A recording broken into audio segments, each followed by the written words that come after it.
di Excel, Excelnya bakal crash dan mati karena dia nggak kuat buat handle data yang terlalu besar. Terus kalau misalnya di Python, di R, kamu juga bisa lakuin banyak hal lainnya kayak data manipulation, cleaning, preprocessing, visualization, dan lain-lainnya. Nah, buat kalian bikin machine learning model, deep learning model, kita juga perlu bisa coding, karena supaya kita bisa bangun sendiri arsitektur machine learning tersebut. Dan kebanyakan machine learning ini itu adanya di codingnya di Python. Statistik sama math itu juga penting, soalnya kita tuh perlu ngerti gimana data-data yang kita punya itu dibentuk, kayak probability distributions-nya gimana, dan math-math dibalik semua machine learning model tuh kayak gimana. Kalau kita masuk ke dunia machine learning gitu ya, apalagi itu kita tuh harus ngerti gimana mesin-mesin tersebut dibentuk, jangan cuma ngerti gimana cara pakainya doang. Soalnya kalau misalnya mesinnya tiba-tiba nggak jalan, atau ada error, atau ada bug, kita nggak bisa ngerti gimana mesin tersebut bekerja. Kalau misalnya kita nggak ngerti gimana mesin tersebut bekerja, kita nggak akan bisa tahu gimana cara benerinnya. Jadi penting banget buat kita ngerti di hal-hal di baliknya, back end-nya gitu. Nah, yang terakhir, business knowledge itu juga penting banget. Soalnya sebagai data scientist, kita tuh perlu ngerti gimana cara apply semua ilmu ini di aplikasi di dunia nyata. Nggak cuma bikinin program algoritma di back end-nya doang, tapi nggak bisa jelasin ini ke klien gitu loh. Itu kan jadinya nggak guna gitu ya. Terus kita juga mesti ngerti apa yang klien-klien, apa yang bisnis itu butuhkan, supaya kita bisa develop program atau model yang sesuai sama apa yang mereka mau gitu. Jadi tiga hal ini tuh sama penting semuanya. Dan di Harvard, kita tuh mengcover tiga-tiganya semuanya. Kita nggak cuma satu, computer science doang, atau math statistik doang, atau business knowledge doang, atau cuma dua gitu. Karena kalau misalnya cuma dua, misalnya kalian jadinya data engineer doang. Kalau misalnya computer science dan math doang, juga machine learning doang, kalian nggak bisa apply itu di dunia nyata gitu. Jadi kayak ini tiga-tiganya semuanya sama penting.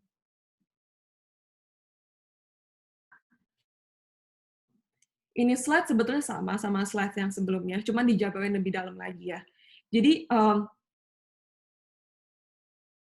banyak, kalau misalnya ada yang tanya gitu, kayak data science itu apa aja sih yang dipelajarin gitu, konkretnya tuh apa aja. Udah tahu deh tentang computer science, statistik, sama bisnis, terus tapi kayak secara konkret itu bidang-bidang apa aja sih yang perlu kita pelajarin gitu sebagai data scientist.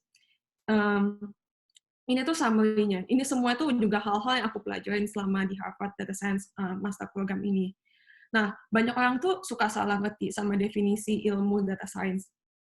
Terus bingung, apa bedanya data science, business analyst, atau business intelligence, atau data analyst, atau data engineer, kayak gitu. Itu semuanya kayak mirip-mirip kan. Nggak, kayak banyak yang salah kaprah gitu, kayak nggak bisa bedain itu semua.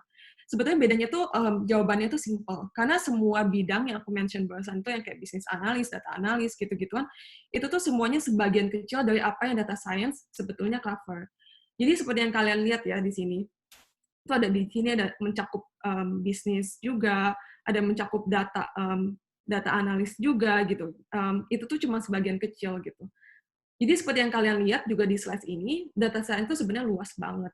Dan itu tuh mencakup banyak banget bidang. Jadi kalau ada seorang bisnis analis dan mengaku dirinya data scientist, ya dia nggak salah, dia betul bisnis analis emang salah satu aplikasi dari ilmu data science. Sama halnya dengan kayak data visualization, data analis, dan lain-lainnya, dan data engineering juga. Cuma kalau benar-benar mau mendalami ilmu data science ini secara keseluruhannya, kamu nggak cukup berhenti di sana, nggak cukup berhenti di data analysis atau business intelligence atau visualizations. Kita juga harus bisa semua yang bisa visualisasi, bisa analytics, bisa data engineering, bikin database di cloud, dan yang paling penting, yang paling hype sekarang itu bisa bikin model artificial intelligence atau model machine learning. Branch ini nih, branch yang artificial intelligence dan machine learning di atas ini, itu tuh yang lagi hype banget kan sekarang, karena memang machine learning itu powerful banget. Cuma sebetulnya bidang ini sendiri tuh luas banget, dalam banget, dan susah banget buat dipelajarin. Aku bakal bahas lebih lanjut ya di bidang di AI machine learning itu next. Terus ada juga yang tanya nih, apa bedanya Master Data Science di Harvard sama kelas-kelas data science online yang kalian bisa ambil dan selesaiin dalam kayak 3 bulan atau 6 bulan. kelas-kelas bootcamp data science gitu. Nah, bedanya tuh di sini. Menurut aku kelas-kelas tersebut itu penting banget buat jadi preparation kalian, buat prepare, buat mendalami ilmu data science lebih lanjut.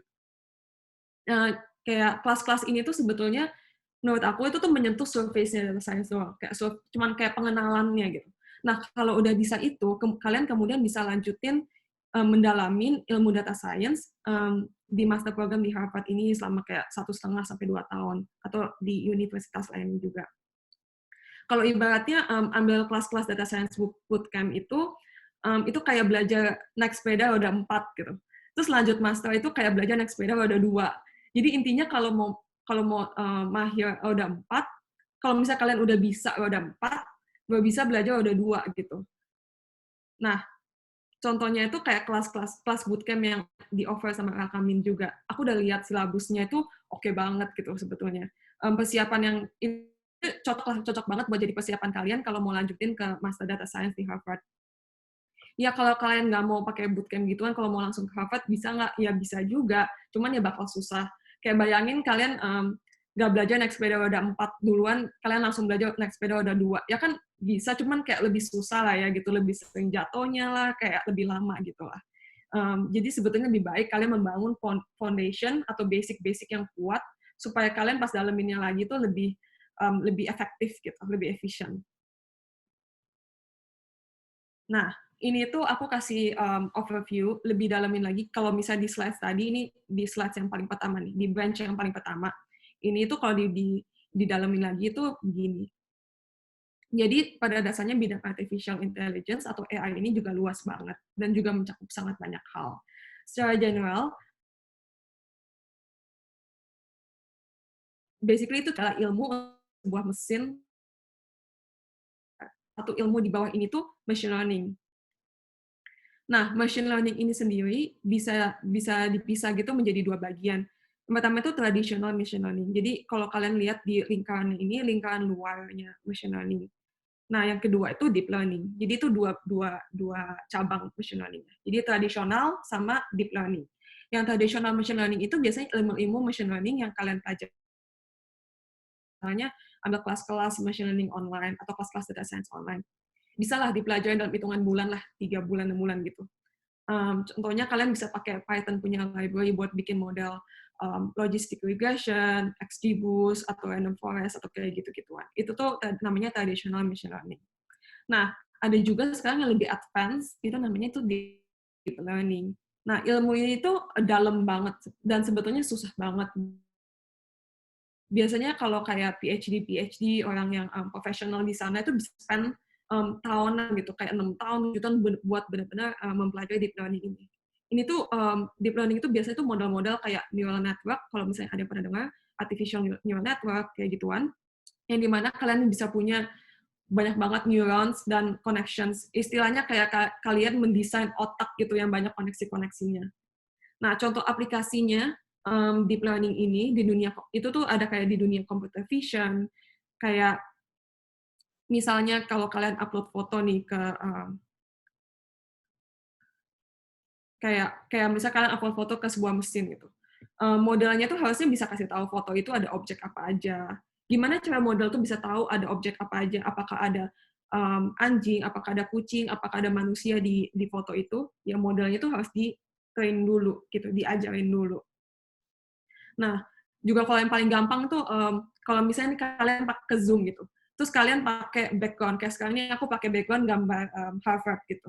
Gimana caranya si Zoom ini bisa tahu yang mana background, yang mana manusia? Gimana dia nggak salah malah kayak bikin muka aku yang ada foto Harvard-nya gitu. Nah, itu tuh juga pakai salah satu modelnya deep learning, namanya semantic segmentation. Aku bisa bahas itu nanti lagi. Nah, itu tuh model itu juga bisa di-train buat mengenalin objek mana sih yang manusia, objek mana yang bukan manusia, objek mana yang kira-kira tuh background, sehingga bisa di-replace background-nya dengan suatu image tertentu yang kalian upload. Nah, itu salah satu aplikasinya deep learning. Nah, ini tuh buat bahas lebih lanjut lagi, buat model yang namanya traditional machine learning yang tadi aku bahas. Jadi even yang traditional machine learning, yang tradisional aja udah seribet ini banyak banget model-modelnya ya. Dan ini aja nggak terlalu advance. Ini tuh cuma traditional machine learning. Tapi kalau misalnya kayak kalian udah terbiasa dengan bikin-bikin model di Python, harusnya ini nggak susah. Ini bisa dipelajari dengan cepat lah. I think even Kak punya bootcamp data science juga ada cover beberapa dari model-model ini. Jadi ini bisalah dipelajari di bootcamp data science. Nah, menurut aku ini nih bagian susahnya deep learning itu yang tadi aku bahas, yang kalian kayak mendesain otak dengan banyak neurons dan connections gitu. Aku selama 1 tahun terakhir di Harvard tuh lagi belajar gimana caranya bisa desain arsitektur machine deep learning ini yang bagus, yang akurat gitu. Ini menurut aku tuh yang lagi advance banget, yang sekarang ini kalau misalnya di Amerika, dan mungkin bukan Amerika doang, di Jepang, di lain-lain tempat, itu juga lagi, research-nya tuh lagi di dunia ini, kayak lagi banyak banget perkembangan baru tuh di dunia deep learning ini. Nah, itu aja buat bagian introduction dan overview tentang data science dan machine learning. Sekarang aku bakal masuk ke dunia data science khusus di Harvard dan gimana cara apply dan tips dan triksnya. Nah, ini tuh list requirement yang kalian perlu submit buat apply ke Harvard. Ini tuh aku ambil straight from the website, kayak ini ada linknya. Kalian bisa langsung lihat ke linknya ini juga buat lihat listnya secara lebih lanjut, atau kalian Google aja gitu, Google Data Science Master Program di Harvard, bakal keluar kok, ini gampang. Nah, jadi yang pertama yang kalian butuhkan tuh online application. Itu nanti kalian kayak isi form gitu loh, kayak nama, dan background kalian, tanggal lahir, dan lain-lain. Pokoknya itu kayak form yang kalian isi tentang personal information. Kemudian kalian juga butuh submit namanya statement of purpose. Ini tuh kayak essay, kayak a short essay lah ya. Aku bisa bilang kayak a short essay, kayak kira-kira 2 halaman, 3 halaman gitu, yang menjelaskan kenapa kalian mau master di data science di Harvard.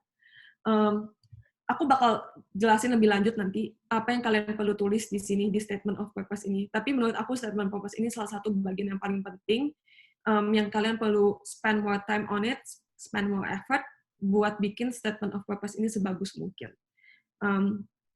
Kemudian kalian juga perlu ada letter of recommendation. Perlu ada 3 letter of recommendation. Kalian boleh minta siapa aja, tapi yang paling bagus tuh kalian minta dari kayak misalnya manajer kalian di tempat kerja, atau profesor, atau basically orang yang kalian kerja secara langsung, tapi yang tahu kalian close enough, tapi biasanya itu yang lebih tinggi posisinya dari kalian, yang misalnya mensupervise kalian gitu. Aku bakal bahas lebih lanjut lah nanti di next selanjutnya, di slide selanjutnya. Dan kemudiannya itu kayak kalian juga perlu ada submit transcript. Ini tuh kira-kira kayak kalau kalian mau masuk ke master kan kalian berarti udah pernah ada S1 ya. Kalian perlu kasih transkrip S1 kalian dan juga SMA. I think SMP, SMA, aku lupa inget sih. Kayaknya SMA doang sih. Kayak ujian akhir kayak gitu. Terus kalian juga perlu kasih CV atau resume. Nah, aku bakal bahas juga nih nanti. Kalian bikin CV atau resume tuh nggak sembarangan. Nggak cuman kayak kalian kasih list kalian pernah kerja di mana aja, atau kalian pernah sekolah di mana aja, dan project apa aja, udah gitu loh. Enggak. Bikin CV atau resume itu juga ada tips-tipsnya supaya resume itu kelihatannya tuh profesional, dan kelihatannya tuh menarik, supaya mereka tuh yang baca itu lebih punya impresi kalau misalnya kalian punya impression tuh, kalau kalian punya background itu profesional, kalian punya background itu sesuai dengan apa yang mereka mau, apalagi di dunia data science gitu. Nah, kalian juga perlu submit TOEFL atau IELTS. Ini tuh kayak tes Inggris gitu, bahasa Inggris, kayak aku nggak pernah ambil IELTS, aku nggak gitu tahu. Aku cuma pernah TOEFL, dan TOEFL pun dulu aku versinya yang udah lama beda. Tapi intinya kalian perlu submit, kalian punya TOEFL dan IELTS, dan kalau bisa ini tuh kalian spend more time belajar TOEFL dan IELTS ini supaya skor kalian tuh tinggi. Mereka itu biasanya tuh ada suatu threshold, di mana kalau misalnya udah lewatin threshold itu, mereka bakal diterima. Kalian nggak butuh perfect, nggak butuh 100% betul semua. Kayak aku lupa threshold-nya tuh berapa, dan I don't think Harvard kayaknya kasih tahu mereka punya threshold itu berapa. Tapi biasanya setiap sekolah itu punya suatu threshold yang kalian butuh buat lebih tinggi dari threshold itu supaya diterima gitu. Intinya, kalian bikin setinggi mungkin nilainya, nggak perlu perfect, tapi salah satu dua gitu nggak apa-apa. Tapi kayak misal kalau kalian dapat 90% betul, itu masih bagus gitu. Tapi kalau kayak nilainya itu di bawah average, ya mendingan belajar lagi dan ambil tesnya lagi. Dan juga perlu diingat gitu, tes-tes kayak gini tuh bisa diambil berkali-kali, nggak cuma sekali. Jadi kalian bisa aja coba sekali. Wah, ternyata nilainya jelek nih, kurang bagus nih, di bawah average gitu.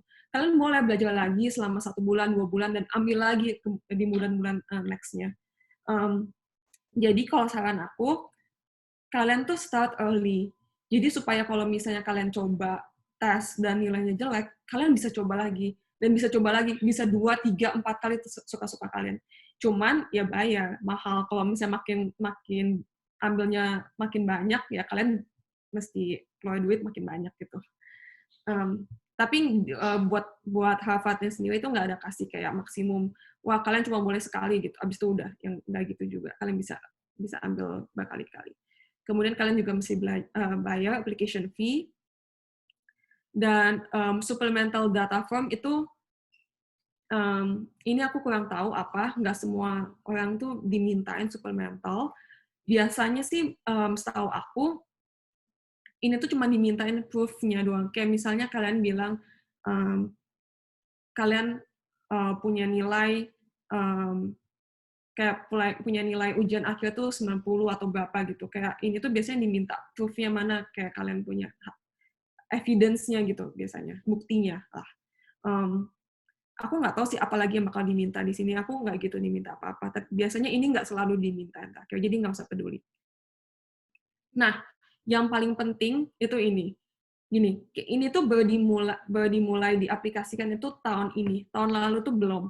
Jadi, tahun-tahun lalu, kita tuh perlu ambil juga tes, namanya tes GRE. Ini tuh tes yang biasanya semua student tuh mesti ambil buat apply master. Aku pun ambil, dan dulu GRE ini tuh penting banget, karena mereka bakal ngetes, kayak mereka bakal tahu gimana, sepintar apa kamu, itu dengan ngelihat GRE scores ini. GRE itu tesnya tuh ada 3 bagian, Math, English Writing, sama English Verbal. Dan dulu itu, kita punya GRE itu yang di bagian Math, itu penting banget, kayak kita tuh mesti kayak hampir perfect lah score Math-nya. Karena data science itu sangat teknikal kan ya. Dan jadi Math itu sebuah fondasi yang sangat penting. Kalau Math kalian tuh lemah, kalian kurang bisa lah ngikutin program masternya data science. Jadi dulu tuh GRE score ini yang di bagian Math itu penting. Cuman sekarang, karena sekarang dia nggak require kalian buat ngambil tes GRE ini, aku punya asumsi sih kayaknya mereka bakal ngeliat banget kalian punya transkrip, yaitu kalian punya transkrip pas S1 atau pas ujian akhir SMA gitu, setelah SMA. Nah, jadi karena kalian udah nggak ada lagi GRE buat membuktikan kalau kalian itu pintar, kalian harus buktikan itu lewat kalian punya CV, resume, kalian punya transkrip itu nilainya mesti bagus, atau kayak recommender kalian itu mesti kayak bilang, wah si A ini sebetulnya pintar banget, technically math-nya tuh sangat baik gini, dan statistiknya juga sangat dalam gitu. Kayak berarti kalian harus membuktikan kalau kalian tuh cukup pintar dari yang lain-lainnya, contohnya dari statement purpose, recommendation, transcript, resume, dan lain-lainnya. Menurut aku, ini requirement terakhir ini bikin tambah susah.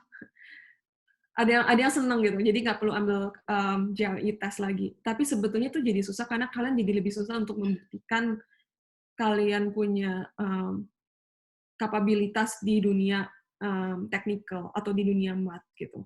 Kalau kalian punya S1 itu S1 bidangnya technical, kayak maksudnya ambilnya IPA, terus kayak S1-nya itu di teknik di majornya itu major teknik industri atau teknik mechanical atau di teknik atau computer science yang udah sesuai, itu tuh gampang. Tapi kalau misalnya S1 kalian di dunia bisnis atau ekon yang sebetulnya kurang teknikal dan kurang dalam di dunia math dan sainsnya, itu menurut aku jadi susah. Jadi kalian harus buktikan di resume atau di recommendation letter ini, kalau setelah S1 itu, kalian tuh melakukan extra effort di mana kalian mendevelop kalian punya skill di dunia teknikal, yaitu math, statistik, dan coding, computer science. Nanti bisa ditanya lebih lanjut lah di session tanya jawab. Nah, ini juga frequently asked questions ya. Jadi banyak banget yang nanya, kalau misalnya kalian punya S1 itu tuh ekon atau bisnis atau kayak psychology atau kayak lain-lain nggak ada hubungannya dengan science dan teknologi dan math, itu gimana? Tetap bisa masuk nggak? Jawabannya tuh sebetulnya bisa banget. Kayak aku di Harvard ini, di master program ini, teman-teman aku tuh nggak banyak kok yang dari dunia teknik dan STEM ini. Banyak juga yang dari S1-nya tuh belajar ekon, ada yang bahkan belajar bahasa, belajar Spanish, belajar musik, yang benar-benar nggak ada hubungannya gitu. Tapi tetap bisa masuk ke data science, dan mereka is doing quite well juga gitu. Jadi jawabannya tuh bisa, nggak apa-apa. Kalian cuma perlu mungkin bekerja lebih keras lagi buat kayak catch up sama yang lain yang udah lebih advance di dunia STEM, tapi tetap bisa gitu.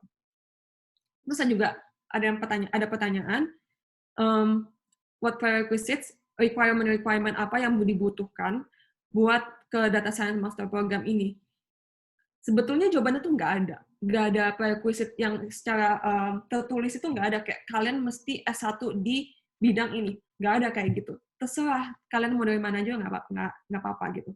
Cuman mereka itu lumayan expect kalian tuh udah punya some kind of skills dan knowledge di bidang math, statistik, dan juga di coding gitu. Yang tiga pilar yang aku bahas tadi gitu. Jangan sampai kayak bener-bener nggak pernah coding seumur hidup terus tiba-tiba mau apply data science master program, itu bakal susah banget.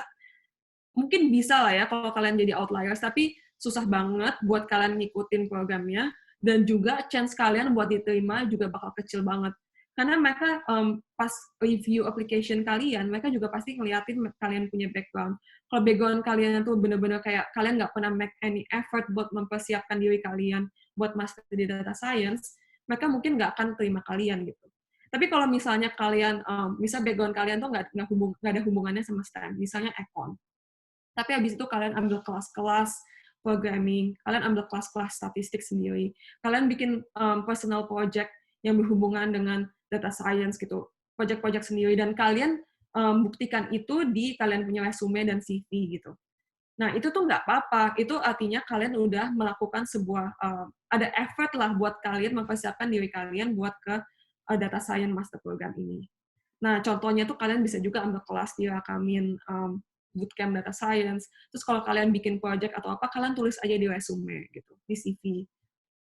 Atau kalian mungkin bisa coba setelah bootcamp kalian bisa intern sebagai data scientist di company-company apapun gitu. Kalian juga bisa masukin itu di CV, dan kalian bisa minta supervisor kalian buat nulisin letter of recommendation, buat membuktikan kalau kalian tuh udah punya some kind of knowledge and skills di dunia data science atau di dunia STEM atau coding gitu.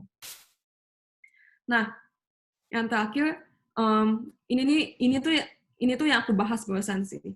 Jadi kalau misalnya kalian punya S1 bukan di STEM, gimana caranya kalian kasih tunjuk kalau kalian tuh punya technical background yang cukup. Nih, terus mereka tuh basically aku barusan jawab sih, kalian tunjukin itu di material-material lain yang kalian submit pas kalian apply. Contohnya kalian bisa ngomongin itu di kalian punya essay atau personal statement atau kayak the statement of purpose, itu sama. Jadi di essay kalian bisa bahas lebih lanjut lagi atau lewat CV atau lewat letter of recommendation.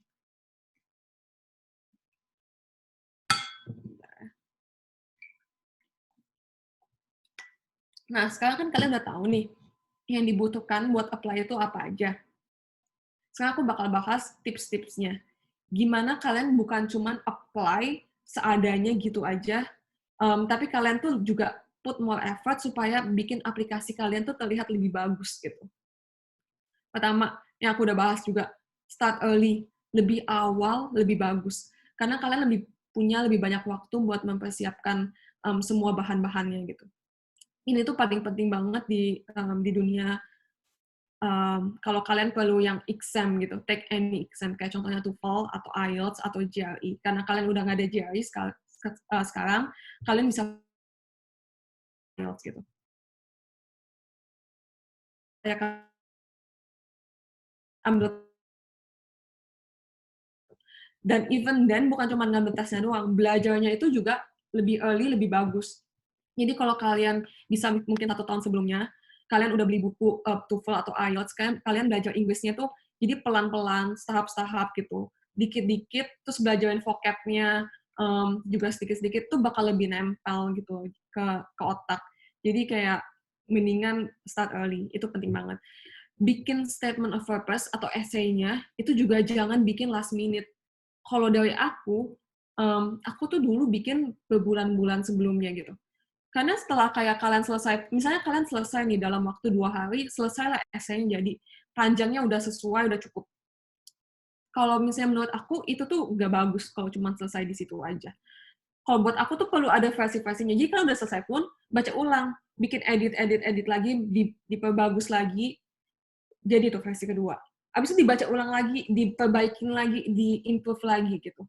Nah, udah selesai pun, kalian tuh bisa juga minta bantuan dari teman atau dari coworker kalian atau dari profesor atau guru atau kayak teman kalian yang menurut kalian tuh bisa bantu kalian di pas bikin essay ini gitu. Minta tolong teman kalian tuh baca, karena biasanya kalau misalnya orang lain yang baca, um, mereka bisa punya um, set of new perspective on the essay. Jadi kalian bisa tahu gimana essay ini dibaca oleh orang lain, bukan cuman gimana essay ini dibaca oleh diri kalian sendiri. Karena kadang-kadang kalau misalnya kita baca ulang essay kita, yang kita tulis sendiri, itu kesannya kayak, wah ini udah oke, ini udah oke. Padahal sebetulnya kalau orang lain yang baca, mereka mungkin nggak ngerti apa yang kita tulis gitu. Jadi butuh tuh masukan-masukan dari orang lain pas kalian bikin essay kalian. Makanya balik lagi start early supaya bisa lebih banyak di versi-versi yang bisa kalian perbaikin essay-nya. Nah, kemudian tips yang kedua itu tuh pas kalian minta letter of recommendation dari 3 orang, itu tuh minta dari profesional atau dari akademik kayak profesor, itu yang kalian deket gitu, yang deket sama, jangan cuma minta, wah manajer kalian, misalnya kalian punya manajer yang pintar banget lah, wah ternyata dia juga dari Harvard gini-gini, tapi ternyata sebetulnya kalian nggak dekat sama dia, kayak dia tuh nggak directly supervise kalian punya pekerjaan gitu.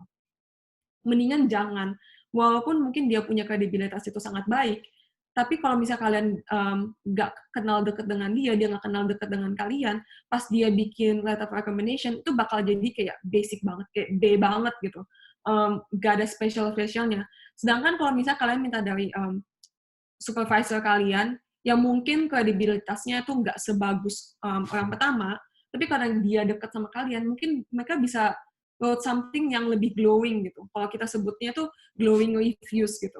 Kayak bisa kasih kata-kata yang bukan cuma general, tapi spesifik ke pekerjaan yang kalian lakuin gitu, project-project yang kalian ambil. Itu sebetulnya lebih penting. Karena jadi yang review admission committee-nya itu, mereka tuh mencari sesuatu yang sangat konkret di letter of recommendation. Kalau misalnya yang nulis letter of recommendation ini kenal kalian dekat, mereka tuh bisa kasih tahu something yang sangat konkret, kayak misalnya, wah, si A ini abis bikin project X. Pas dia bikin project X, dia tuh sangat rajin, dia hardworking, dia bikin project X ini, dan dia do above and beyond gitu-gitu. Nah, itu tuh example yang sangat konkret, karena dia membahas suatu project yang beneran kalian kerjain, dan dia supervise secara langsung gitu. Itu tuh nggak asal ngomong. Sedangkan kalau kalian pilih recommender yang kalian nggak gitu kenal dekat, dia paling cuma ngomong-ngomong, cuman kasih kalian punya rekomendasinya cuman kayak general banget, kayak, wah si A ini baik, dan si A ini pintar. And then that's it. Nggak ada contoh yang konkret. Nah, itu tuh jelek. Karena the admission committee itu mau something yang konkret gitu. Jadi pas kalian minta letter of recommendation juga dari kalian punya supervisor atau kalian punya professor, itu minta mereka buat mencantumkan suatu example atau anecdotes yang konkret gitu. Contoh project yang kalian kerjain, contoh kelas yang kalian ambil sama profesor ini gitu. Contoh homework apa atau problem set apa yang kalian lakuin yang above and beyond yang sangat bagus. Pokoknya intinya kasih example yang konkret lah. Jangan cuman tulis cara general aja gitu. Itu kurang baik kalau cara general. Nah, tips yang ketiga yang aku mau bahas itu gimana caranya bikin CV atau resume kalian tuh bagus. Bukan cuman ngelisin, wah S1 di UI, terus pernah kerja di Gojek sama di Bukalapak, terus proyeknya A, B, C, terus udah gitu. Itu tuh sama sekali nggak bagus karena itu kayak cuman kayak ceritanya tuh kayak istilahnya kayak kasih biografi doang gitu. Tapi seharusnya tuh kalian lebih memperjelas lebih lanjut apa yang kalian kerjain, apa yang kalian pelajarin, hasilnya itu apa, dan kalian tuh mestinya highlight hasilnya yang positif gitu. Misalnya kalau kayak misalnya bilang kalian abis kerja di Gojek gitu, terus project yang kalian bikin itu A, dan di project yang kalian bikin itu hasilnya itu dipakai oleh si tim B untuk memperbaiki mereka punya marketing strategis dan gitu. Dan resultnya, marketingnya itu naik lebih bagus sebanyak 50% atau apa. Kayak sales naik sebanyak 30% atau apa. Itu tuh bagus, karena kalian literally highlight apa yang kalian bikin, hasilnya itu apa, output-nya itu apa, dan gimana apa yang kalian bikin itu membantu bisnisnya untuk perform lebih baik lagi. Dan sama juga halnya dengan personal project yang kalian mau cantumkan di CV atau di resume. Lebih baik kalian bukan cuman jelasin project itu tentang apa, tapi juga jelasin gimana project itu bisa dipakai di suatu bidang tertentu dan apa hasilnya, output-nya itu apa gitu. Terus juga pas bikin CV atau resume, kalian juga perlu memperhatikan kalian punya verbs atau kata kerja yang kalian pakai di CV atau resume. Jangan bikin pakai kata-kata yang biasa banget gitu, yang B banget, kayak cuman I do this, I do that, I help this, I help that, and then I make this model, I make this, I make that, and that's it. Ini tuh kata-kata yang menurut aku tuh boring, bosenin, ya udah gitu aja, kayak B aja, nggak ada spesialnya. Tapi kalian coba bikin pakai kata-kata yang lebih positif gitu. Kayak misalnya kalian mendevelop sesuatu, kalian mengimprove model ini dengan melakukan ini, kalian mengorganize suatu organisasi ini buat gini. Kalian memanage sebuah tim atau lead sebuah tim untuk bikin model ini yang memperbaiki marketing strategis atau something. Atau kayak yang kayak gitu. Tapi juga penting banget pas kalian pakai kata-kata yang lebih spesial, yang lebih powerful, jangan cuma dipakai tapi kalian nggak tahu artinya itu apa. Kalian juga perlu ngerti itu artinya apa, jangan sampai salah konteks gitu. Itu penting. Jangan cuma kayak tulis di Microsoft Word, abis itu cari sinonimnya apa, wah yang keren yang mana, langsung pakai. Padahal kalian nggak tahu itu tuh artinya apa. Kalau sampai kalian salah konteks, mereka tuh tahu kalian tuh cuma pakai sinonim. Nah itu kelihatan jelek banget. Most probably mereka udah bakal kayak udah bye-bye lah, udah nggak mungkin lewat gitu. Jadi itu penting banget. Yang terakhir yang aku udah bahas juga ya. Ini berlaku buat TOEFL dan IELTS yang terakhir.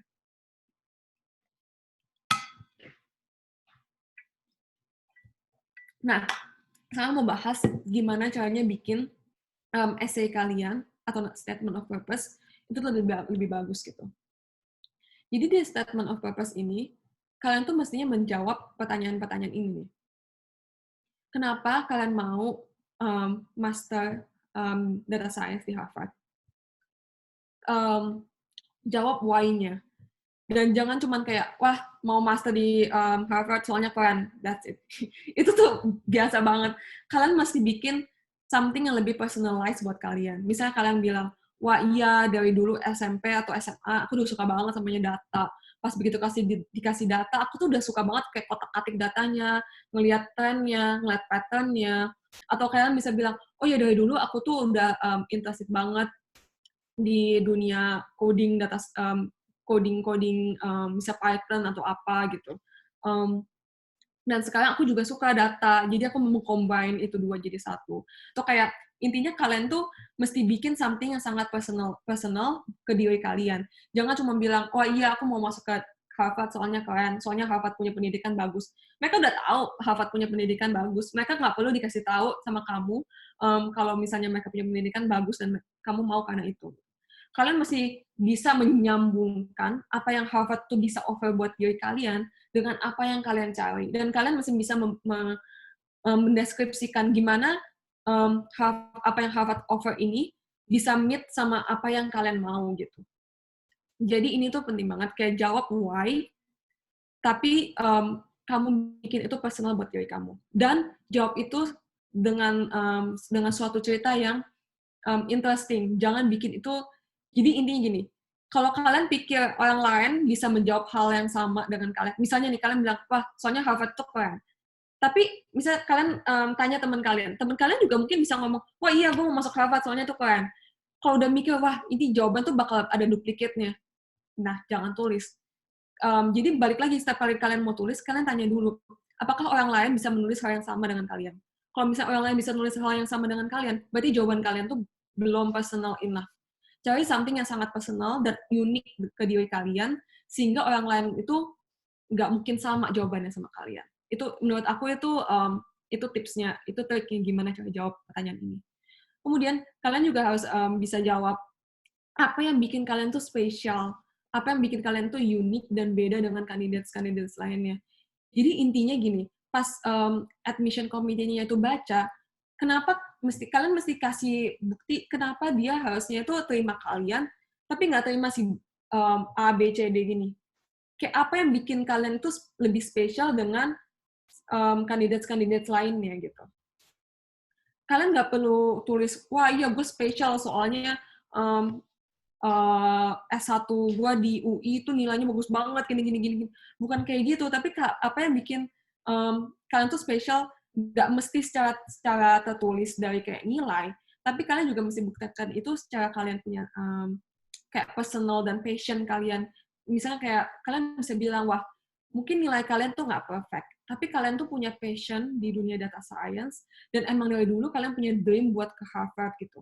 Bisa dan kalian bisa buktikan kalau misalnya kalian punya passion itu sangat kuat, di mana kalau misalnya kalian benar passion, kalian bakal work so hard and just like gonna do everything to reach that goal gitu. Itu tuh something yang spesial ke diri kalian gitu. Atau misalnya bisa juga bilang, wah iya misalnya kalian tuh orang pertama di keluarga kalian yang bisa pergi ke studi lebih lanjut gitu. Dan ini tuh dream kalian gitu-gitu. Jadi itu sangat spesial ke diri kalian gitu. Dan itu tuh harusnya juga bisa menjawab why should they admit you. Jadi Harvard itu punya goal buat mendiversify mereka punya student association. Jadi mereka emang mau ngambil student atau admit students dari beberapa banyak negara gitu. Nggak cuma dari US yang mereka punya US resident doang, tapi mereka emang mau ambil kayak buat lebih diverse, kayak beberapa dari Singapura, beberapa dari China, beberapa dari Europe, beberapa dari Indonesia gitu. Dan kalian tuh udah, sebetulnya menurut aku, kita tuh udah punya nilai plus. Karena nggak banyak orang Indonesia yang mau apply ke Harvard, karena udah takut duluan biasanya kayak sebelum apply. Nggak mungkin lah, nggak mungkin di-admit, nggak mungkin dapet gitu. Jadi akhirnya nggak coba. Padahal menurut aku, coba aja tuh nggak ada salahnya gitu. Karena menurut aku tuh kita tuh punya suatu nilai plus, di mana misalnya kalau kayak orang Cina itu yang apply ke Harvard tuh banyak banget. Tapi kalau orang Indonesia itu nggak ada 1/10-nya gitu. Jadi sebetulnya kita udah punya nilai plus gitu, menurut aku. Karena kita unik, di mana kita punya background itu nggak banyak yang sama-sama Indonesia gitu yang apply ke sana. Nah, yang terakhir itu yang perlu diingat ya, balik lagi apa yang aku udah bahas juga, kalian tuh mesti bisa catch the reader's attention. Jadi kan statement of purpose itu panjang sebetulnya, kayak ya 2 halaman, 3 halaman gitu. Jadi tuh mestinya kalian dari paragraf pertama, dari kayak beberapa kalimat pertama, kalian tuh mesti udah bisa bikin yang baca itu tertarik untuk membaca lebih lanjut lagi gitu. Karena kadang-kadang itu kalau misalnya kalian punya paragraf pertama itu bosenin, yang baca tuh mungkin kayak, wah ini udah bosenin. Mereka bakal assume the rest of the essay itu bosenin gitu. Dan mereka bakal berhenti baca di titik itu juga dan mereka nggak bakal lanjutin. Karena bayangin, mereka tuh dapat aplikasi itu banyak banget tiap tahunnya kayak beratus ribu, bermillion mungkin. Mereka nggak mungkin bacain satu-satu dari awal sampai habis kan. Mereka pasti pilih-pilih. Gimana cara mereka pilihnya? Mereka tuh biasa baca kayak beberapa kalimat pertama, terus skimming gitu. Jadi yang paling penting menurut aku dari satu essay itu adalah paragraf pertama atau beberapa kalimat pertama. Karena itu yang pasti mereka baca. Jadi kalau kalian bisa bikin paragraf pertama itu sangat interesting, itu tuh bisa bikin readers-nya tuh supaya kayak lebih tertarik untuk melanjutkan baca essay kalian sampai habis gitu. Kalau tips dari aku, kalau buat dari aku sendiri, aku tuh dulu punya suatu pengalaman di mana kalau misalnya biasanya aku bikin paragraf pertama seperti sebuah cerita, a storybook instead of an essay, itu biasanya lebih menarik gitu. Bisa cari pakai kayak anecdotes tertentu atau pakai quotes-quotes tertentu yang sesuai dengan apa yang kalian mau bicarakan gitu. Kalau dulu aku tuh pakai anecdotes. Itu tuh kayak pengalaman, kayak maksudnya aku gambarin cerita tentang pengalaman hidup aku gitu. Kayak aku ceritain pengalaman hidup aku um, pas aku kerja sebelum aku masuk ke Harvard gitu. Pas setelah aku lulus, terus aku kerja, terus ada suatu kejadian tertentu, kejadian ini yang bikin aku lebih reflect tentang hidup aku. Yang bikin aku reflect apa yang aku mau di hidup aku, yaitu aku mau lebih melanjutkan studi aku di dunia data science. Nah, aku cerita ulang tuh tentang kejadian itu. Aku even pakai kayak quotes gitu. Kayak ceritanya aku misalnya lagi ngobrol sama temen aku gitu. Ya udah aku ceritain aja pakai quotes kayak misalnya ngomong di kalimat pertama kayak quotes I've been thinking about this gini. Hey, I've been thinking about my life and for the past couple of months I've been doing this blah blah blah blah. So it feels like you're just sharing a story about kejadian-kejadian yang barusan aja terjadi gitu. Itu tuh biasanya lebih atraktif gitu buat yang baca. Nah, itu tips dari aku. Oh ya, dan juga yang terakhir, jangan lupa setelah kalian baca, kalian cek grammar kalian. Sebisa mungkin bikin esainya itu nggak ada grammar mistik. Itu tuh penting banget. Karena ingat, kita tuh orang Indonesia, dan Inggris mungkin bukan first language buat kita, bukan our native language. Jadi kita itu biasanya nggak natural buat kita buat bikin semua sentence-nya itu grammatically correct. Tapi kalau bisa kalian pakai suatu app tertentu lah kayak Grammarly atau kayak even di Microsoft Word kan juga ada yang biasa benerin ya grammar-grammarnya. Itu penting banget ya, diliatin jangan sampai grammarnya itu salah. Soalnya baca ini kan pasti orang bule gitu, kayak maksudnya orang dari sana yang native language-nya itu English, mereka pasti bisa lihat banget kalau misalnya kalian punya grammar itu lebih sensitif lah ke kesalahan di grammar. Jadi itu perlu diperhatikan juga. Nah, ini overview-nya master program. Jadi, master program itu bisa diselesaikan dalam 1,5 tahun atau 2 tahun. Standarnya sih 1,5 tahun. Cuman kalau kalian mau bikin itu jadi 2 tahun, kalian bisa ambil kelas-kelas ekstra gitu, itu nggak apa-apa gitu. Dan data science program ini cuman ada yang dimulai tuh dari fall. Jadi fall tuh semester pertama, terus punya spring, and then fall lagi gitu. Kalian nggak bisa mulai pas lagi spring. Jadi cuman ada kayak 1 batch per tahun gitu.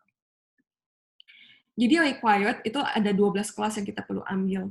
Kelas-kelas, ada beberapa kelas data science, dan beberapa kelas elektif. Nah, elektifnya ini, itu tuh tergantung kayak kalian mau fokusnya di mana. Karena ada juga kayak mulai data science, mulai data science yang mau fokusnya di dunia machine learning dan deep learning atau AI gitu. Ada yang lebih mau fokusnya itu lebih ke arsitektur statistiknya, di baliknya, kayak gimana cara mendesain algoritma. Itu mereka lebih kayak ngambil kelas-kelas statistik gitu. Atau ada juga sebetulnya yang mau lebih fokus ke aplikasinya, aplikasi di dunia bisnis gitu, atau econ, atau healthcare, apapun itulah aplikasinya. Jadi mereka itu bakal ngambil kelas-kelas lebih banyak di dunia, di business school, atau di Kennedy School, kalau misalnya mau fokus di policy gitu-gitu. Jadi ada sekitar 6 kelas yang elektif yang kalian bisa sesuaikan dengan apa yang kalian mau gitu. Kalau aku lebih suka di application di dunia machine learning-nya. Jadi banyak kan kelas-kelas yang aku ambil itu juga dari dunia computer science punya department. Jadi aku belajar gimana cara bikin model machine learning-nya dan aplikasiin model machine learning-nya tuh ke aplikasi di dunia tech gitu. Kalau itu aku. Tapi kayak teman-teman aku juga banyak yang lebih suka di dunia math gitu misalnya. Mereka banyak banget ambil kelas-kelas dari applied computation. Jadi biasanya sih yang dari sana lanjut ke PhD ya, lanjut ke S3 gitu, yang lebih mau research lebih lanjut lagi. Kalian bisa lihat lebih detail ke website-nya langsung, lihat degree requirements-nya apa aja. Itu di sana dibahas lebih lanjut, kelas-kelas yang perlu diambil, kelas-kelas yang bisa jadi elektif, sama kapan bisa ngambilnya. Jadi kayak penting juga kalau misalnya di Harvard itu, nggak semua kelas di-offer tiap semester. Jadi misalnya ada kelas yang aku mau ambil, kelas Artificial Intelligence, ini cuma di-offer di fall. Jadi aku nggak bisa ambil ini spring tahun depan. Jadi aku mesti ngambil itu fall only gitu. Jadi aku mesti sesuaiin schedule-nya. Jangan sampai nabrak gitu jam-jamnya dan lain-lainnya.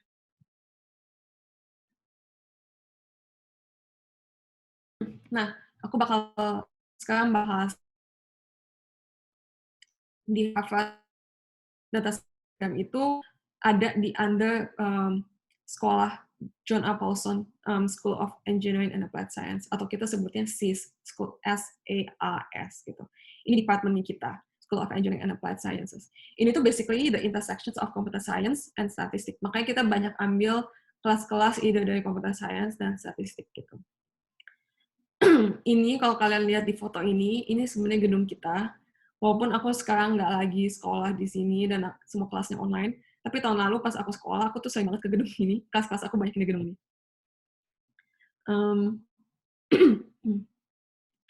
yang aku tahu sekarang itu mereka tuh lagi bangun gedung baru buat SIS ini, karena emang data science tuh berkembang banget. Ini gedung nggak cuma buat data science sih, ini buat STEM, jadi teknologi semuanya, computer science, data science, applied computation, semuanya itu di sini. Mestinya sih ini gedung selesai fall ini, yang mestinya fall ini aku tuh bisa sekolah dan kelas di gedung ini, cuman karena kita semua online sekarang, jadi aku nggak bisa experience. Tapi kalau misalnya kalian planning buat ke Harvard tahun depan gitu, mungkin kalian bakal next-nya bakal kelas-kelasnya itu bakal di sini gitu. Ini gedung itu ada di sebelahnya HBS, Business School-nya Harvard gitu, di bagian sana. Dan ini tuh gede banget, karena basically mereka bilang teknologi itu lagi berkembang banget kan, dan peminat-peminatnya juga banyak banget, makin lama itu makin banyak, karena emang dunia kita tuh sekarang tuh menuju something yang lebih digital gitu. Jadi penting banget buat kita itu buat keep up with the technology kan. Makanya student-student sekarang juga banyak banget yang mau master di data science dan computer science di dunia tech lah. Jadi mereka bikin gedung baru. Dan menurut aku juga ini tuh penting buat kita gitu. Sebenarnya kalau kita mau maju, itu tuh mestinya kita juga ngelihat gimana perkembangan zaman gitu. Kayak sekarang kan perkembangan zaman itu ke dunia teknologi. Jadi lebih baik juga kita ikutin gimana perkembangan zaman itu menuju gitu loh. Makanya kayak kalau aku pas aku kerja di strategy consulting sebelum aku master, sebenarnya kerja aku oke-oke aja. Gaji aku juga oke, kerjaan aku juga not bad, aku lumayan suka. Cuman kayak aku mau master data science karena balik lagi, karena aku tahu sekarang dunia tuh lebih ke dunia digital, teknologi, dan sebetulnya kalau kita mau sukses, ya kita mesti ngikutin gimana perkembangan zaman itu menuju gitu. Jangan sampai kitanya ketinggalan zaman, terus lama-lama pekerjaan kita di-replace by robots. Seperti yang kalian udah lihat tadi, yang aku udah jelasin, machine learning itu which is kayak bikin robot gitu, bikin mesin belajar, itu tuh sekarang tuh lagi maju banget, dan sekarang tuh machine learning tuh pintar banget. Jadi kalau kita punya pekerjaan tuh gitu-gitu aja, lama-lama pekerjaan kita tuh bakal di-replace sama robot. Satu aplikasinya nih, yang aku juga lagi belajar sekarang tuh. Sekarang tuh mereka bikin model deep learning buat di dunia medical industry, jadi di kedokteran gitu. Jadi sekarang kalau misalnya kalian ngambil CT scan atau X-ray atau MRI gitu, kan biasanya abis kalian ngambil di X-ray, CT scan gitu, foto badan kalian itu kan yang dibaca itu siapa? Dokter kan. Perlu someone yang sangat pintar, yang udah punya experience dengan ngelihat image X-ray itu buat dia bisa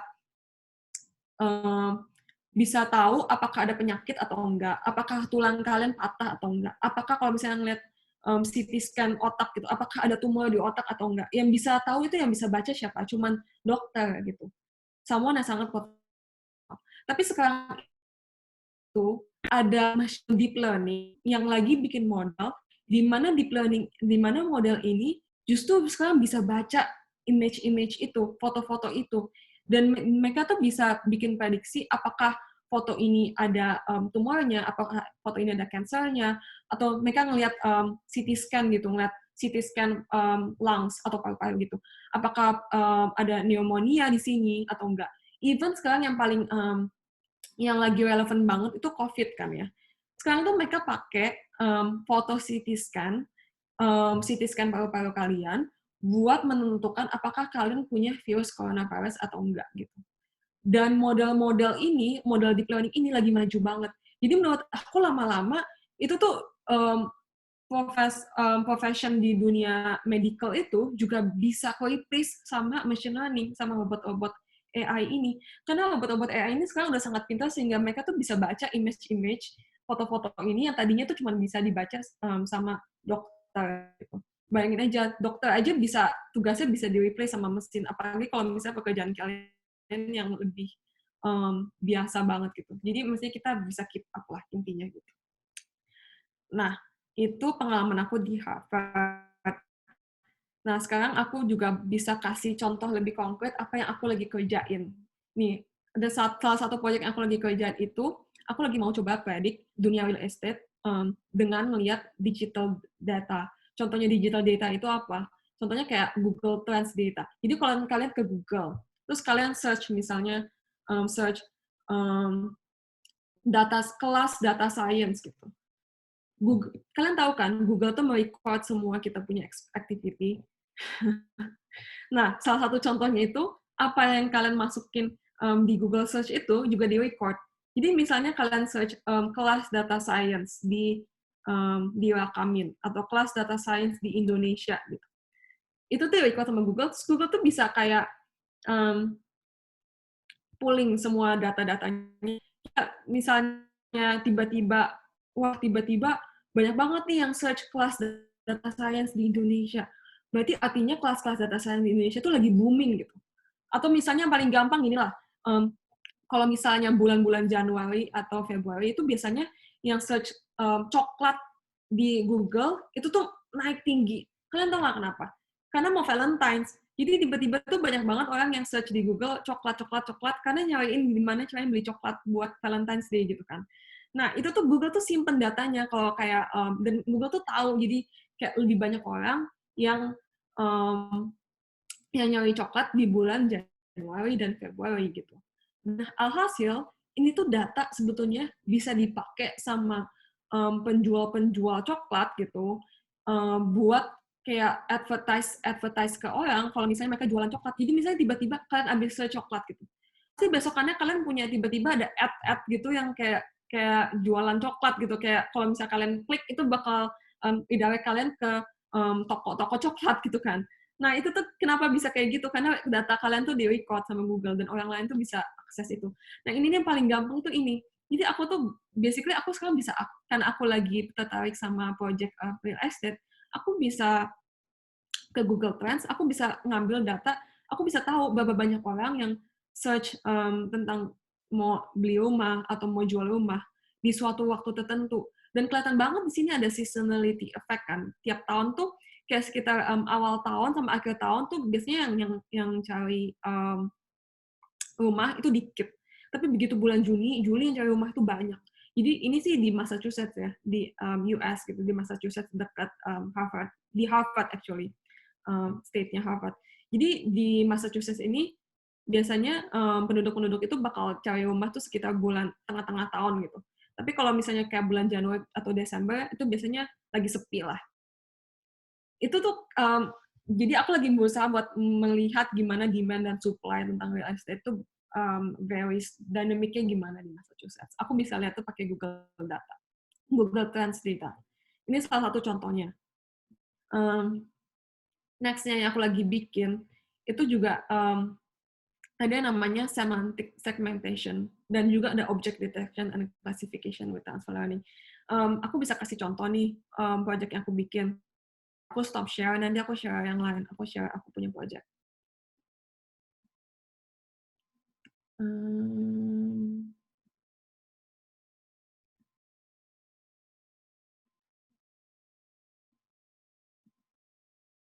Nah,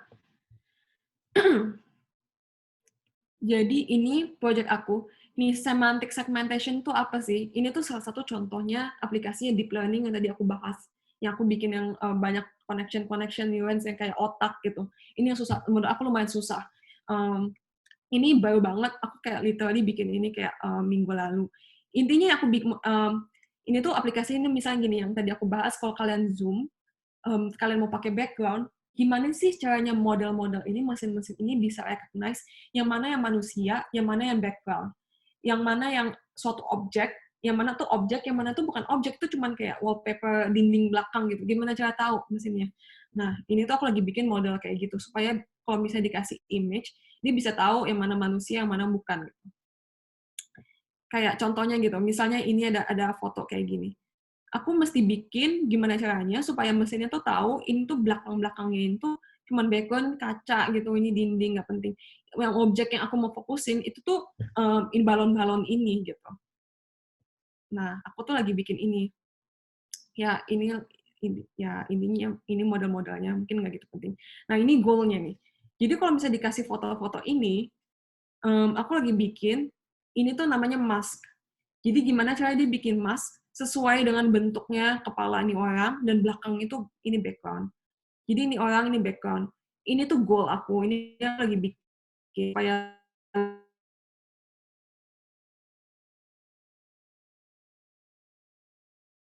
background. Cuman itu susah banget bikinnya. Ya mungkin aku nggak perlu bahas lebih lanjut lagi. Tapi intinya begitulah. Ini yang aku lagi bikin. Kayak contohnya kayak gini. Ini orang dia mesinnya bisa deteksi ininya ini tuh manusia dan belakang itu background. Tapi sometimes dia juga nggak bisa akurat. Kayak contohnya nih kalian lihat deh, ini monumen ini setengahnya tuh masih kayak ada setengahnya tuh ada masnya, ada kayak bio-bio ini itu tuh maksudnya tuh mesinnya pikir ini tuh juga manusia gitu. Jadi salah di sini kan. Ini nggak betul gitu. Jadi aku mesti bikin gimana caranya supaya dia bisa anggap ini tuh background dan bukan manusia dan manusianya itu cuma yang di sini. Kayak ini misalnya nih aku lagi lihat nih orang, itu tuh dia masih belum akurat, lihat deh. Ini tuh kayak dia punya bahu gitu nggak garis lurus kan. Belakangnya tuh masih ada yang beberapa background-backgroundnya tuh kedetek dipikir ini tuh juga suatu objek yang perlu di mask, padahal enggak gitu. Dan ini tuh susah banget. Ini tuh juga salah satu aplikasi deep learning yang lagi berkembang banget, yang terus berkembang, yang mungkin sebetulnya sekarang aku lagi belajar kayak gini. Mungkin 2 bulan kemudian ada suatu penemuan baru, ada suatu penemuan model lain yang aku bisa pakai dan aplikasiin yang lebih akurat, yang jauh lebih akurat, yang aku mungkin nggak perlu develop ini lagi, aku langsung bisa pakai model itu. Aku nggak tahu gitu. Karena sekarang at this point belum ada, dan kita mesti mendesain sendiri gitu. Dan desainnya tuh susah banget. Tapi karena ini perkembangan cepet banget, even gue aku bilang, kayak apa yang aku pelajarin sekarang, tahun ini, mungkin kalau kalian tiba-tiba ke Harvard tahun depan, apa yang kalian pelajarin mungkin bakal beda.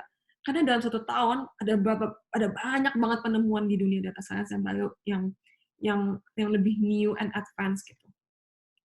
Jadi penting banget lah buat kita ngikutin perkembangan zaman. Nah, ini project aku yang semantic segmentation. Aku juga lagi ada bikin project namanya object detection. Jadi project ini tuh seperti contohnya gini, kalau kalian misalnya contohnya ke Facebook, terus kalian masukin foto, terus biasanya ada kan kalian mau tag orang, biasanya ada rekomendasi kan, kayak ini foto, terus mukanya tuh dikotakin, terus dia ada rekomendasi, is it si A atau si B, yang kalian bisa langsung pencet gitu orangnya. Kalian nggak butuh manual nyari ini tuh orang itu siapa aja. Gimana nih Facebook bisa tahu ini orang tuh sebenarnya siapa? Bisa recognize dari foto doang, bisa tahu ini muka tuh mukanya siapa, mukanya teman kalian yang mana gitu-gitu. Itu tuh Facebook karena punya model yang disebut, yang model yang aku kasih tunjuk ini, namanya model object detection. Kalau misalnya aku punya model ini di training, pas lagi belajar, itu belajar buat, kok aku nggak ada ininya, bentar-bentar. Fotonya mana? Jadi pas aku trainnya cuma dengan muka 3 orang ini, sorry. 1, 2, 3, 4, sorry. Jadi 4 orang ini doang. Tapi kalau misalnya di Facebook, mungkin fotonya bakal banyak ya, tergantung berapa banyak teman-teman yang kalian punya pernah tag fotonya gitu. Jadi aku lagi berusaha bikin modelnya untuk mengenal 4 orang ini punya muka. Jadi sehingga kalau misalnya mereka udah mengenal 4 orang ini punya muka, aku tuh bisa kemudian next-nya aku bisa masukin aja foto. Enggak, ini masih bisa aku buka. Oh, oke, nggak bisa. Aku mesti oyoan semuanya.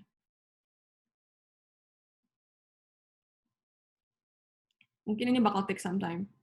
Sorry, aku mungkin nggak bisa kasih demo gimana ini kerja. Tapi intinya, ini tuh bikin model yang kayak kalian dikasih muka, dan mesinnya bisa kayak kasih langsung prediksi, oh muka ini itu si A, muka ini itu si B, gitu. Nah, itu contohnya. Ya udah, gitu aja sih. Mungkin aku nggak bisa lanjutin ini, it's gonna take some time buat ini kan selesai. Jadi aku bakal stop sharing.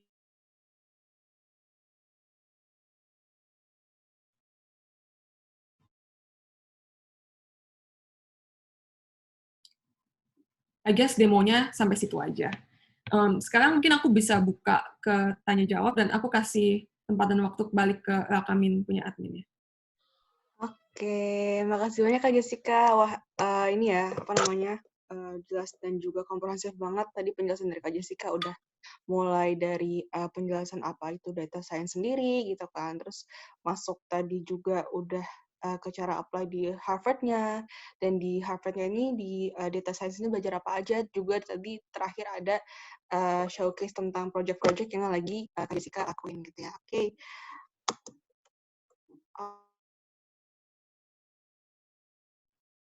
Sorry, ke mute. Oke, nah kita sekarang langsung masuk ke sesi tanya jawab aja ya teman-teman. Nah, di sini udah masuk. Bagi teman-teman yang mau bertanya, sekali lagi aku ingetin, lewat slide saya bertanyanya. Dan linknya udah masuk di kolom chat. Oke. Oke, udah kelihatan ya pertanyaan-pertanyaannya?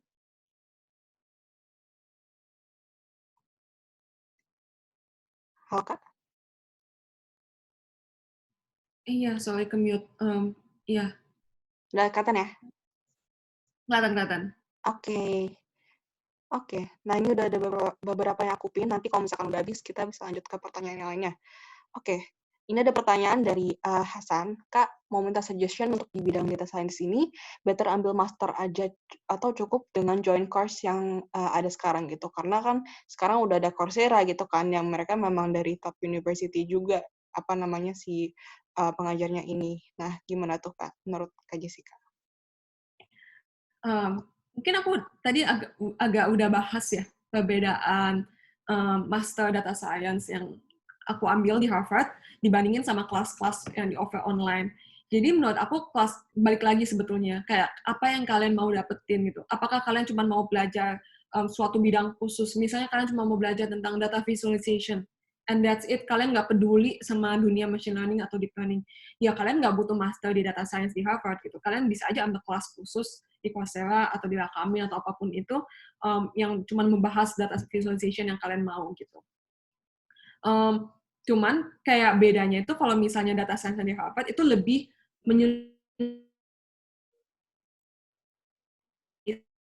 aku data science tuh mengcover apa aja yang ada bench-benchnya itu kasih lihat tuh apa aja yang aku pelajarin dari machine learning, dari dunia database, cloud database, dari dunia data engineering, dari dunia statistik juga. Jadi intinya kita belajarin semuanya supaya bisa belajar secara menyeluruh. Sedangkan kalau misalnya kayak kalian kelas-kelas satu-satuan ya mungkin spesifik di sana juga.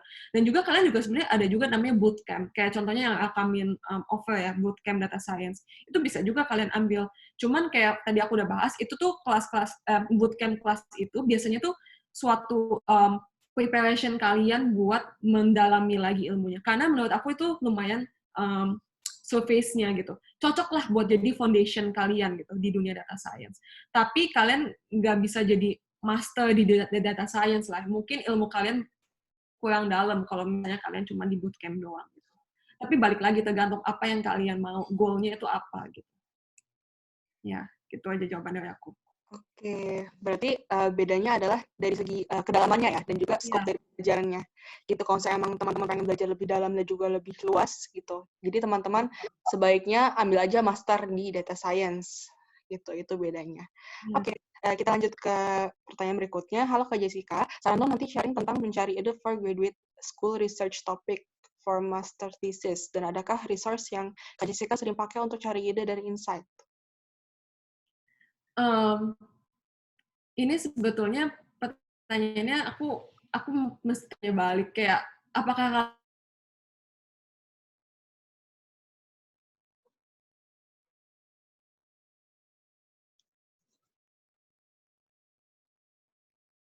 cuma lagi mikir nanti ke depannya kalau master mau research topiknya apa, aku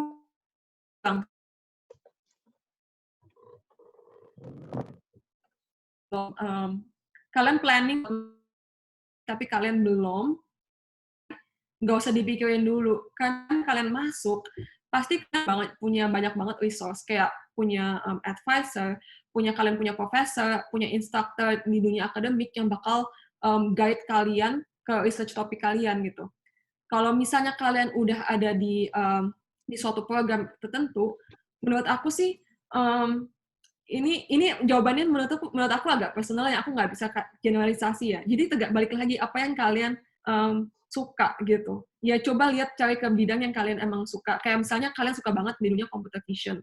Aku suka nih dunia computer vision. Itu gimana caranya bisa pakai image-image dan gimana bikin prediction dengan image-image tersebut gitu. Ya kalau misalnya aku bakal mungkin kembangin lebih lanjut di sana gitu. Tapi balik lagi ke kalian, jadi kalian tuh sukanya apa. Kalau menurut aku baik banget buat kalian tanya ke kalian punya profesor atau instructor di dunia akademik kalian. Kalau aku misalnya consult ini ke aku punya advisor atau instructor kelas aku gitu. Dan mereka tuh biasanya udah punya years of experience dan mereka bisa bantu aku, guide aku ke path yang tepat. Oke, terima kasih Kak Jessica atas jawabannya. Semoga menjawab ya, Kak Tarik. Oke, kita langsung lanjut ke pertanyaan dari Kak Apriliani. Kak, aku bulan lalu juga ikut seminar dari Rakamin. Mau ikut data science, tapi sama sekali belum pernah belajar ilmu IT. Bagaimana triknya bisa lulus dalam 3 bulan? Wah, ini sih kayaknya aku balikin lagi ke Rakaminnya. Kalau dari Rakamin tuh gimana sih, menurut aku bisa banget sih dalam 3 bulan mestinya. Aku kurang tahu karena aku kan nggak pernah ikut Rakamin punya kelas, jadi gimana?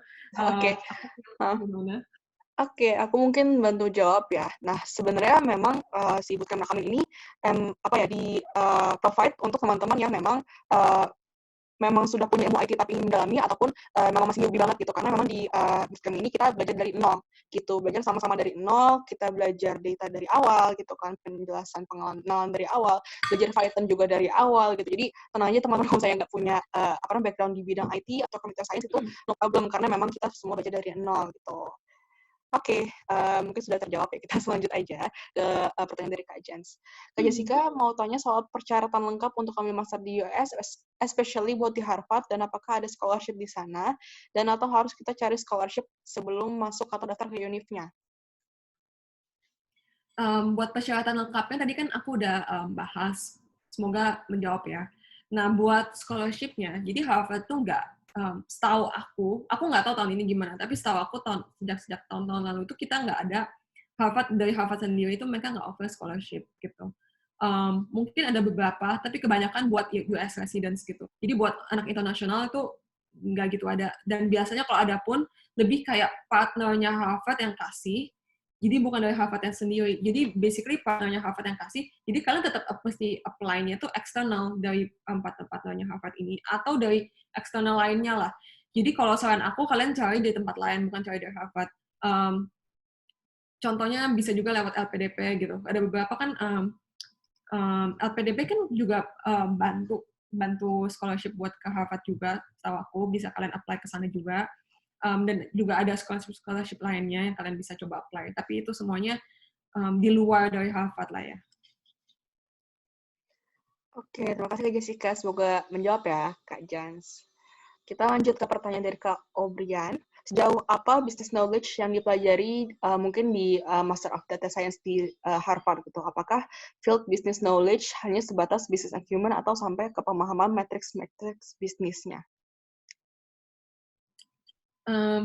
Oke, sorry, kayaknya aku punya slides mungkin agak misleading. Sebetulnya bukan business knowledge, tapi domain knowledge. Jadi kalau kalian punya goal buat menerapkan ilmu data science di dunia bisnis dan finance dan lainnya, kalian perlu ngerti dunia bisnis dan finance.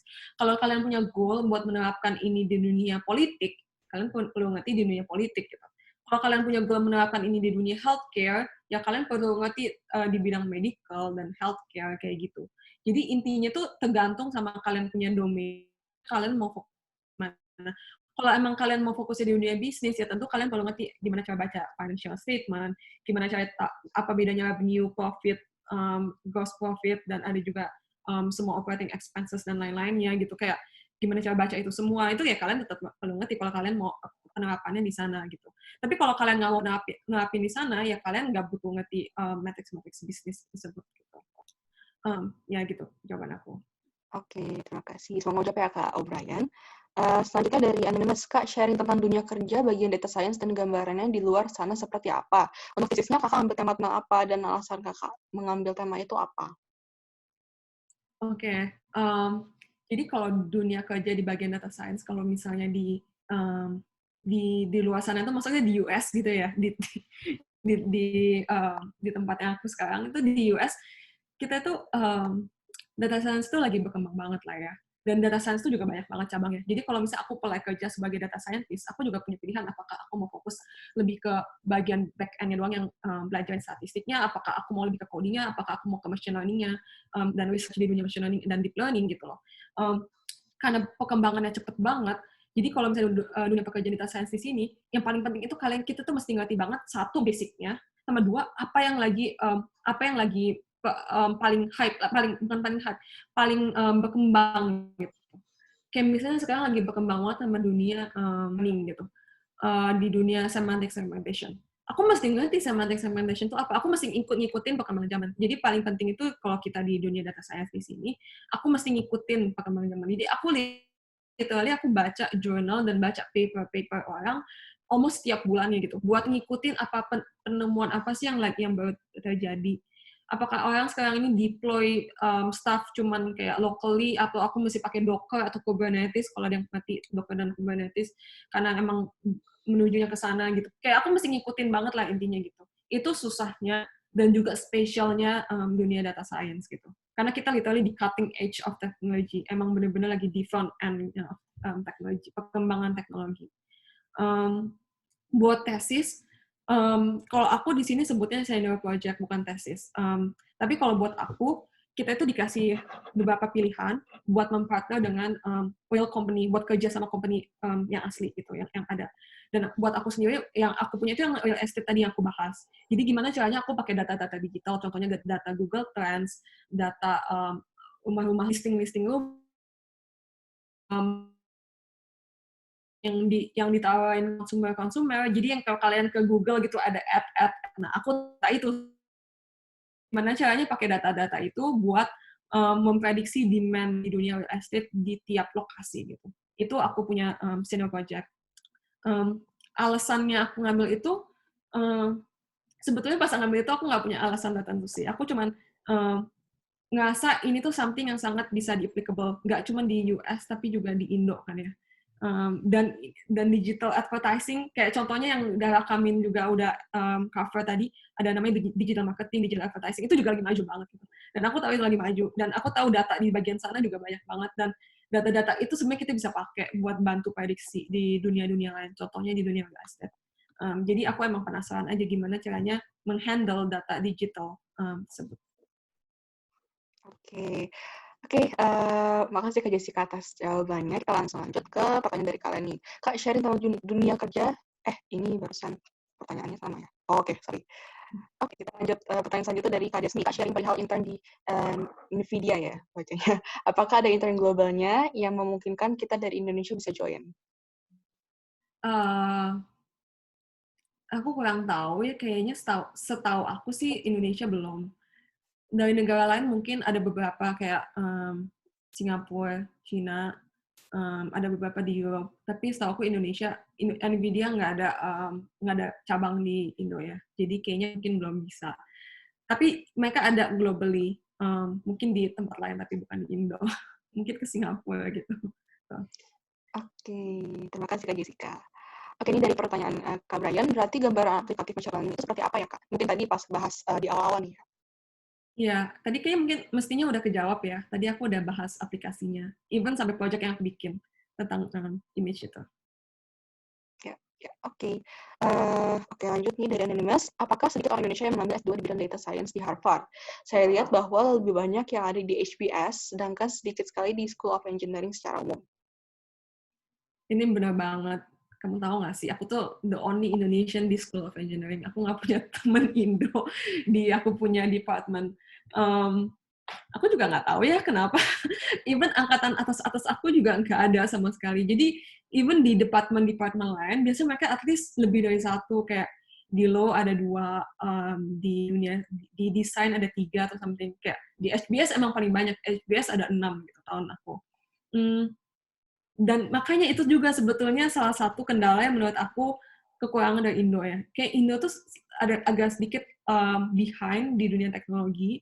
Jadi ya masih ketinggalan aja. Makanya aku mau lebih membawa kalian tuh lebih kayak interested di dunia teknologi dan kenapa engineering dan teknologi itu penting. Karena Indo tuh agak sedikit ketinggalan menurut aku. Mestinya lebih banyak lagi dunia anak-anak muda yang lebih interested di engineering. Ya gitu deh. Oke, mungkin bisa jadi ini kali ya, apa namanya, encouragement buat teman-teman juga nih, karena kita di Indonesia, dari Indonesia tuh masih dikit banget perwakilannya nih di data science Harvard. Jadi mungkin teman-teman selanjutnya bisa jadi the next Kak Jessica nih. Oke. Betul. Oke, kita lanjut dari pertanyaan Kak Yoni. Kak, saya punya background belajar matematika dan statistik, tapi masih minim dalam coding. Untuk mulai belajar coding, sebaiknya bagaimana ya, Kak? Apakah prefer otodidak atau ikut kelas online?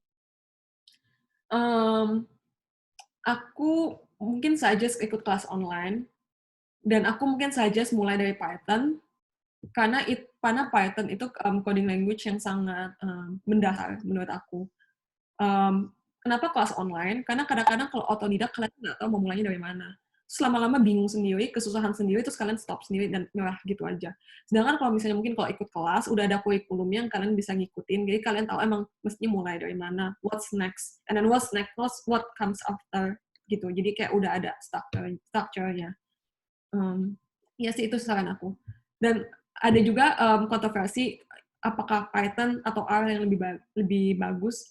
Menurut aku, kalau misalnya kalian di dunia statistik, banyak banget orang yang pakai R.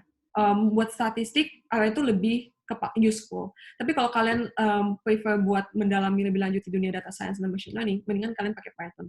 Karena Python punya library itu lebih menyeluruh dan lebih cocok lah buat dunia machine learning dan data science. Oke, berarti lebih baik ini ya ikut online course karena tadi seperti Kak Jessica bilang udah jelas silabusnya apa, step-step belajarnya apa, dan kalau belajar sendiri suka bingung mulai dari mana gitu. Oke, makasih Kak. Kita lanjut dari pertanyaan Kak Jans, di model machine learning kan bakal ada trade-off accuracy versus predictability. Apakah saat master program akan dipelajari model yang bisa mengcover keduanya? Kayaknya udah agak advance ya Kak Jans ini. Iya, betul sih. Kayak machine learning memang ada trade-off accuracy sama interpretability. Sebenarnya bukan trade-off accuracy sama interpretability juga. Lebih kayak itu adalah dua hal yang berbeda. Jadi di dunia machine learning itu ada dua objektif yang berbeda. Apakah kalian mencari sesuatu yang lebih buat buat kayak kalian pakai ini, namanya kita sebutnya statistical inference atau causal inference. Basically kalian tuh cuma bikin model yang bisa bantu menjelaskan kenapa hal ini terjadi dan kenapa hal ini nggak terjadi. Itu goal pertama. Ada juga goal kedua yang itu bikin prediction. Emang kalau prediction ini ya kita lebih ngeliat akurasi, tapi balik lagi kayak tadi yang aku udah bahas kayak deep learning models yang sebetulnya sangat powerful dan sangat akurat, tapi emang itu tuh bentuknya tuh sangat ribet. Kayak kalian bikin otak, kalian nggak tahu gimana otak kalian tuh sebenarnya nyambung koneksinya gimana itu tuh ribet banget. Dan itu tuh emang nggak itu. Kalau goalnya tuh emang bikin prediksi dan akurasi itu penting, biasanya mereka udah nggak peduli sama apakah ini bisa diinterpret atau enggak, karena udah tahu pakai neural network itu udah nggak mungkin bisa diinterpret gitu. Oke, jadi sebenarnya bukan trade off ya, tapi lebih beda objektif ya. Ya, oke, terima kasih Kak Jessica. Lanjut dari Kak Leni lagi nih, kamu tanya gimana pandangan kakak tentang AI ini dalam menghadapi berita atau gambar-gambar hoax yang saat ini banyak terjadi. Wah, berita atau gambar-gambar hoax itu maksudnya apa ya? Aku kurang ngerti sih. Apakah maksudnya kayak apakah berita hoax itu betul atau enggak gitu? Kayak bisa prediksi apakah hoax itu betul atau enggak gitu? Mungkin ya Kak. Mungkin aku kurang ngerti gimana. Tapi yang sekarang itu lagi banyak kita sebutnya anomaly detection ya, bukan berita hoax gitu. Anomaly detection itu gimana caranya kita bisa pakai AI buat mendetek gimana suatu hal yang anomali, yang nggak usual lah, nggak biasa gitu. Itu ada modelnya. Aku mungkin nggak bisa jelasin lebih lanjut karena itu bakal jadi kompleks banget. Tapi kalau kalian Google tuh kalian bisa Google anomaly detection model buat anomaly detection itu udah banyak. Bisa dipelajari dari sana. Oke, terima kasih Kak. Oke, ini pertanyaan dari Kak Aprilia ini sebenarnya udah terjawab ya tentang S1-nya Kak Jessica itu apa, dan juga alasan ambil data scientist. Oke, bisa aku skip aja. Oke, ini dari Kak Dea. Halo Kak Jessica, apakah Harvard melihat reputasi dari universitas atau institusi sebelumnya saat menempuh pendidikan sebelumnya? Menurut aku pasti dilihat.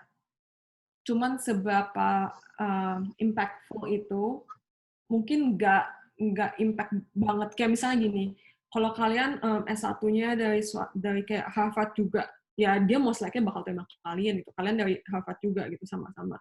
Atau kalian S1-nya mungkin dari MIT atau gimana yang kelihatan udah top notch juga, yang kayak udah prestige gitu. Mungkin adalah nilai plus yang mereka kasih ke universitas-universitas yang emang top gitu. Tapi bukan berarti kalau kalian bukan dari universitas yang top itu nggak bisa masuk gitu.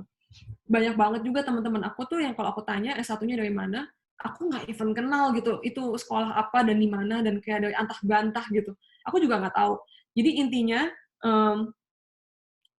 Harvard melihat reputasi dari universitas kalian, tapi itu bukan suatu hal yang sangat menentukan apakah kalian diterima atau enggak gitu. Ya ada nilai plus dikit, tapi kalian bisa membalance out itu dengan kayak yang lain, contohnya essay kalian, kasih nilai yang bagus di TOEFL kalian, letter of recommendation-nya dibagusin, kayak gitu-gitu. Itu jauh lebih penting daripada reputasi universitas kalian. Iya, iya, iya. Oke, berarti intinya dilihat tapi mungkin persentasenya itu nggak tinggi gitu ya. Mungkin dibandingkan dengan IELTS ataupun cover letter itu bakal lebih dilihat di situnya gitu ya. Ya.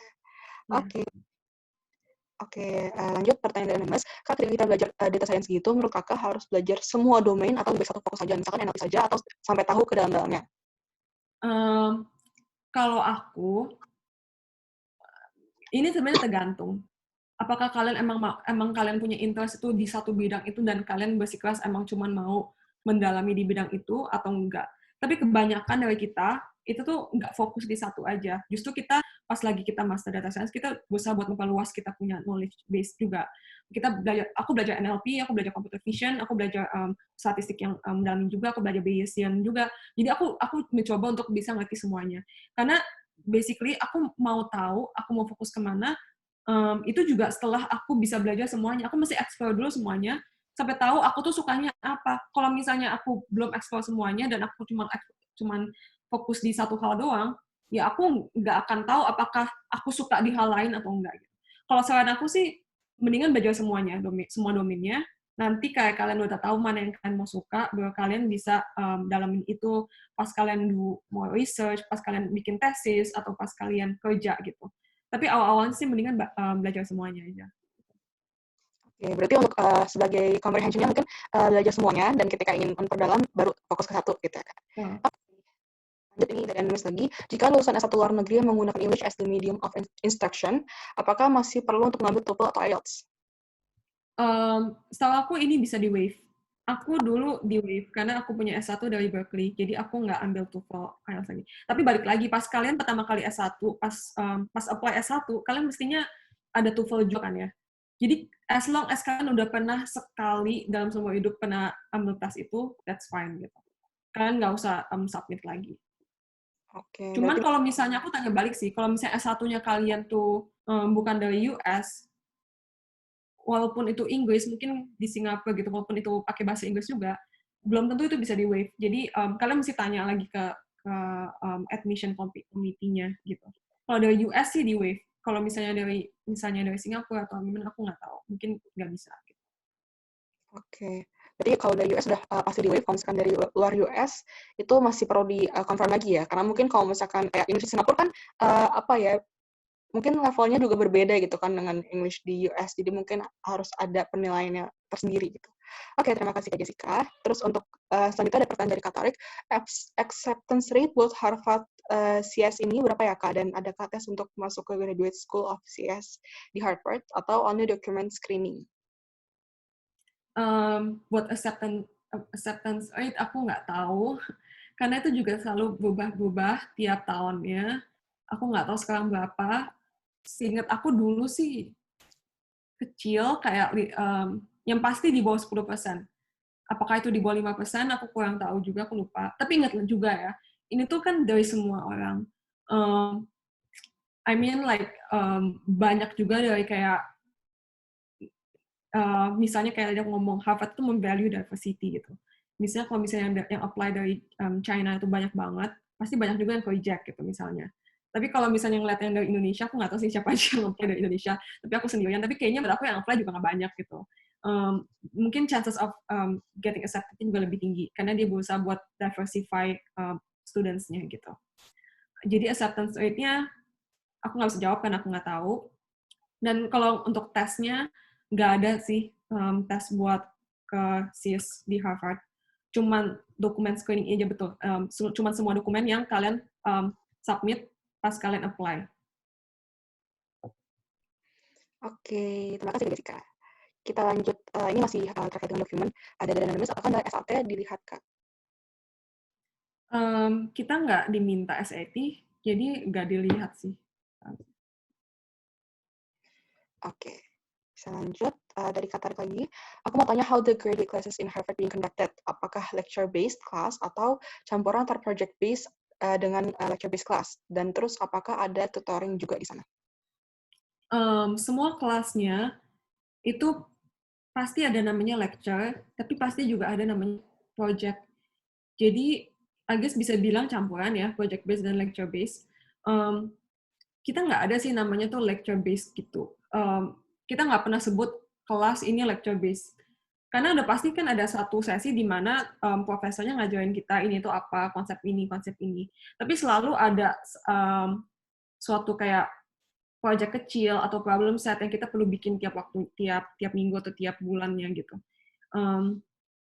Atau discussion based lah. Aku bisa ngomong kelas-kelasnya rata-rata discussion based. Jadi karena banyak banget discussion. Jadi even kelas-kelas lecture-nya itu nggak cuma lecture gitu aja.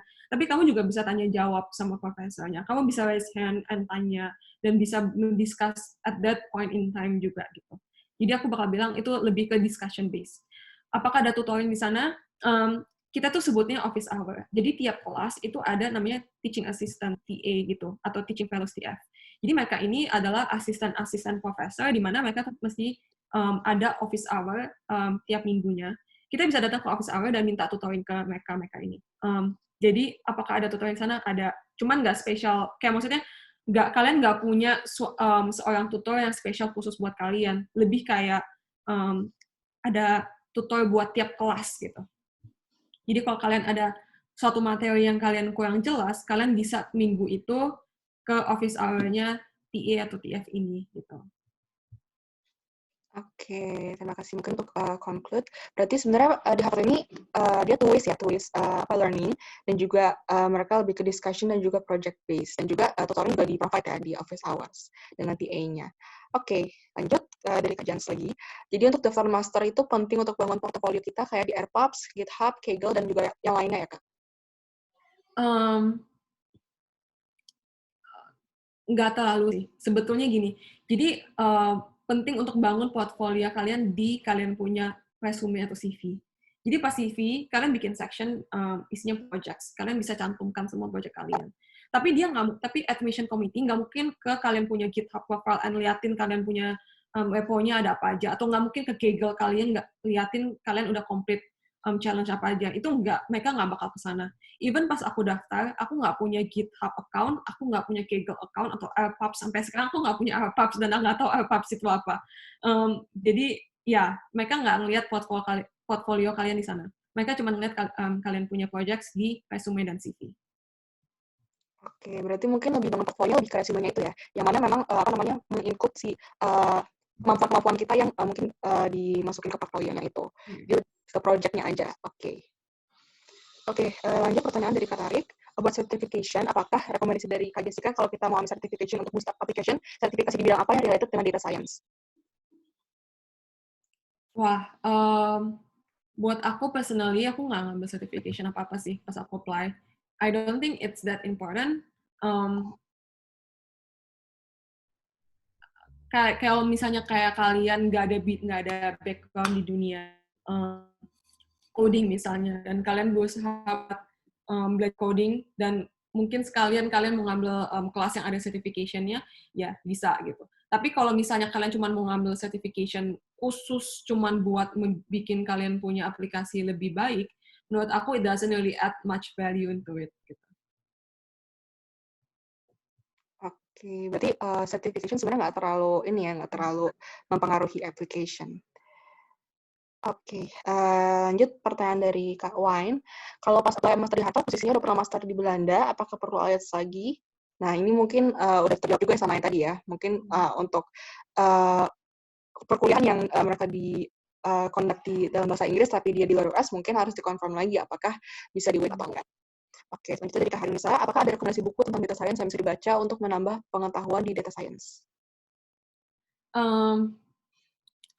Kalau buku, aku kurang bisa rekomend apa-apa. Karena tiap kelas, maksudnya tiap branch, tiap bidang ada bukunya tersendiri yang sangat dalam gitu. Dan menurut aku aku nggak even baca semua bukunya gitu.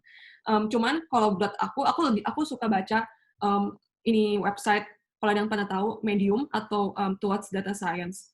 Artikel-artikel yang ada di Medium atau Towards Data Science itu menurut aku sangat applicable di dunia data science dan bisa dibaca buat kayak mengenal lebih lanjut lagi. Gitu. Aku bisa tulis sih kalau mau di chat towardsdatascience.com atau medium.com. Oke, berarti memang, selain buku, mungkin kalau buku kan dia, ini ya, maksudnya ada proses untuk pencetakan segala macam. Mungkin kalau misalkan di artikel-artikel di website seperti Medium gitu, mungkin bisa lebih updated gitu ya, karena bisa lebih, Betul. mudah untuk, di-publish-nya juga, gitu. Dan Oke. juga kalau misalnya di towards data science gitu misalnya, mereka juga kasih snippet coding-coding yang mereka pakai. Jadi kalau di buku kan mungkin semuanya lebih teori ya, lebih teorinya tuh gimana. Tapi kalau misalnya di website-website, di artikel-artikel ini kalian bisa lihat gimana caranya teori ini bekerja dan juga gimana cara implement itu, kayak codingnya itu gimana gitu. Oke, terima kasih, Kak Jessica. Nah, ini sebenarnya udah, mau jam 12 nih. Kira-kira kalau dari Kak Jessica masih mau menjawab pertanyaan lagi Kak, mungkin 2 sampai 3? Ya boleh 2-3 lagi. Oke. Oke, sebentar, ini ada masih banyak pertanyaan, tapi banyak yang ini ya, banyak yang sama. Mm-mm. Eee, Mudah terjawab.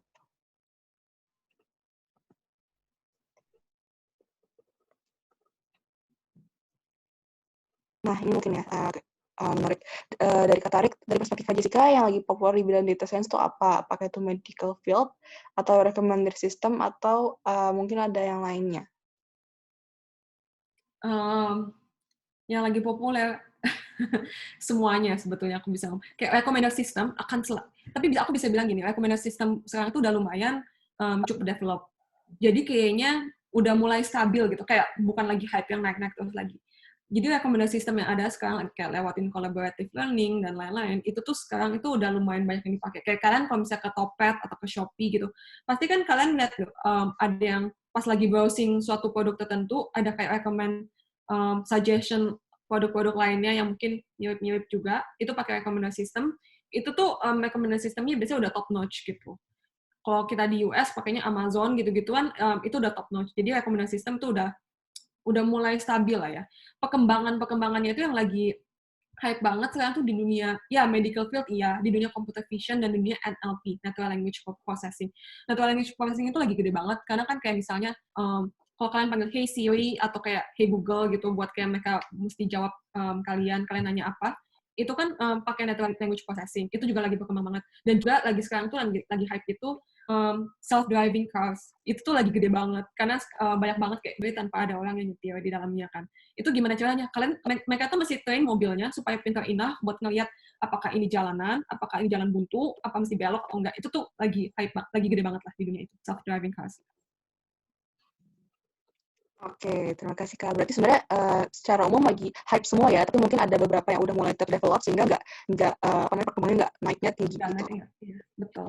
Oke, oke, oke. Eee, oke. Oke, ini mungkin menarik ya dari Kak lain. Kan di MIT ada Master of Business Analytics, salah satu branch dari data science. Apakah di CS Harvard ada fokus ke BA juga? Um, Jadi seperti yang kalau kalian udah browsing program bisnis analitik di MIT, kalian bisa lihat itu program cuma 1 tahun. Um, I think itu cuma 1 tahun, kecuali itu sekarang berubah. Tapi setahu aku itu tuh lebih pendek, karena seperti yang aku bahas tadi, itu tuh cuma salah satu aplikasinya data science dan nggak seluas data science. Dan dia emang lebih fokus aplikasinya cuma di dunia bisnis. Sedangkan kalau misalnya data science Harvard Disease, itu fokusnya domainnya tuh bisa di mana-mana, nggak cuma di dunia bisnis, bisa ke healthcare, bisa ke politik, dan lain-lainnya. Nah, kalau pertanyaan apakah di SIS Harvard balik lagi kayak yang tadi aku bahas, kita tuh punya elective classes. Kita punya 6 kelas total, di mana kita bisa ambil kelas apa aja yang kita mau. Kalau emang kalian fokus kalian ke business analytics, kalian bisa ambil kelas, banyak kan business analytics classes buat satisfy kalian punya elective classes itu. Dan spesialnya itu, MIT sama Harvard juga sekarang tuh kerjasama. Jadi kalau misalnya kalian sekolah di Harvard, kalian juga even bisa ngambil kelas di MIT. Nggak bayar nambah atau nggak kayak, itu interchangeable gitu loh. Jadi kelas-kelasnya itu kalian nggak cuma mesti pilih kelas di kelas-kelas Harvard doang, kalian bisa juga ambil kelas Business Analytics di MIT, even including yang mungkin sekarang ini program Business Analytics-nya MIT itu sekarang di offer. Kalian liatin aja kayak ini program, dia punya requirement-nya kelasnya apa-apa aja. Terus kalau kalian master di Harvard, kalian juga bisa ambil kelas-kelas yang sama itu. Even dan juga kalian dari MIT juga bisa ngambil kelas di Harvard. Jadi sebetulnya it goes both ways ya. Wah, oke, menarik banget ya. Berarti kalau misalkan apa namanya bisnis analytics sendiri memang hanya di bisnis saja. Tapi kalau misalkan ada di data science di Harvard ini khususnya kita bisa pilih juga ya course pilihan yang memang di domainnya masing-masing, apakah itu di bisnis, di healthcare dan yang lainnya. Oke. Oke, kita lanjut dari Kak Yosa. Kalau Kak dalam penggunaan data dari Google Trend, apakah data mentahnya bisa didapat? Karena saya tahu kita hanya bisa mengetahui secara grafik per tahunnya. Aku kurang ngerti maksudnya data mentahnya itu apa. Tapi yang kalau misalnya kalian nganggap data mentahnya itu sebagai kayak, kita kalian kan kasih satu keyword, misalnya keywordnya data science. Terus kalian coba cari berapa banyak orang yang search data science ini tiap bulannya atau tiap harinya. Itu tuh bisa diambil sih. Nggak cuman ngeliat visual trendnya doang, tapi kalian literally bisa ngambil kayak misalnya ada 128 orang yang search data science di Google hari ini gitu. Itu ada kok bisa. Kalian coba aja Google gimana caranya ngambil data dari Google Trends. Shouldn't be hard sih. Oke, terima kasih. Ini kita satu pertanyaan terakhir sebelum menutup. Oke,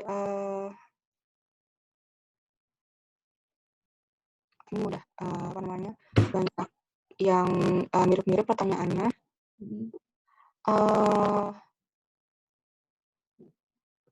Oke, ini aja deh mungkin yang menarik tentang planning kedepannya Kak Jessica setelah menempuh pendidikan data science di Harvard. Wah, ini sangat open ended ya. Goal aku eventually ya aku mau balik Indo dan aku mau membantu ngembangin tech di Indo lah ya. Nah, mungkin apakah aku bakal join suatu startup atau aku join company yang udah atau aku bikin startup aku sendiri, aku belum tahu. Tapi eventually aku mau ya bantu ngembangin tech di Indo.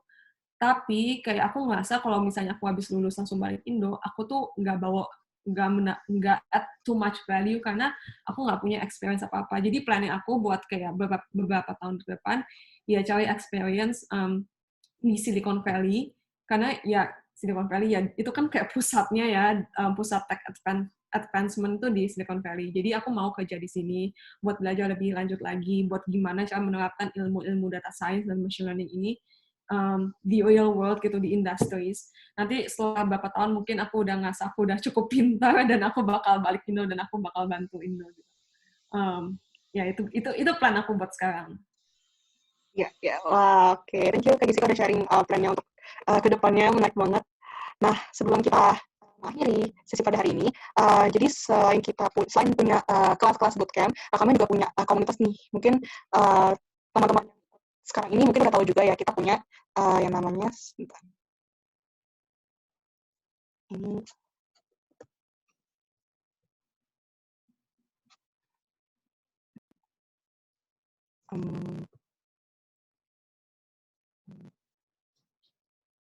oke.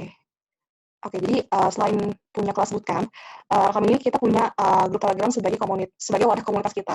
Gitu. Jadi kami melihat kalau misalkan kita ikut kelas aja, itu mungkin kita apa ya dampak atau network kita tuh nggak bisa berkembang gitu. Nah, dengan adanya komunitas di Telegram ini, kami itu pengen apa ya masyarakat di Indonesia yang tertarik dengan data science maupun digital marketing itu bisa saling berconnect dan juga saling diskusi gitu. Karena mungkin kalau misalkan kita pakai kelas pada hari ini, mungkin teman-teman juga tadi nggak semua pertanyaan juga bisa terjawab gitu kan tentang data science gitu ke Jessica. Nah, dengan ikut apa namanya grup Telegram di akun ini, kami berharap sih apa namanya teman-teman bisa saling berbagi, bisa saling sharing gitu tentang si data science maupun digital marketing itu sendiri gitu. Nah, ini karena internet lagi kurang baik, jadi mungkin aku sambil menjelaskan secara lisan. Jadi di komunitas ini kita bakal ngapain aja sih gitu. Jadi secara umum ada 4 kegiatan rutin yang akan dilakukan. Ada live sharing session bersama sesama member di komunitas ini. Yang kedua ada live discussion session bersama expert. Jadi secara berkala nanti kita akan menggunakan expert di Telegramnya. Ada juga sesi networking dan juga ada daily articles. Jadi untuk yang pertama sih dari artikel ini, jadi mungkin teman-teman yang udah join grup Telegram udah lihat juga ya selama seminggu terakhir ini, kami mulai nge-share beberapa artikel, podcast maupun video yang terkait dengan data science maupun digital marketing gitu. Ada tentang studi kasus, ada tentang karir juga, ada juga tentang berita gitu. Jadi teman-teman bisa apa ya menambah pengetahuan tentang data science maupun digital marketing di grup ini.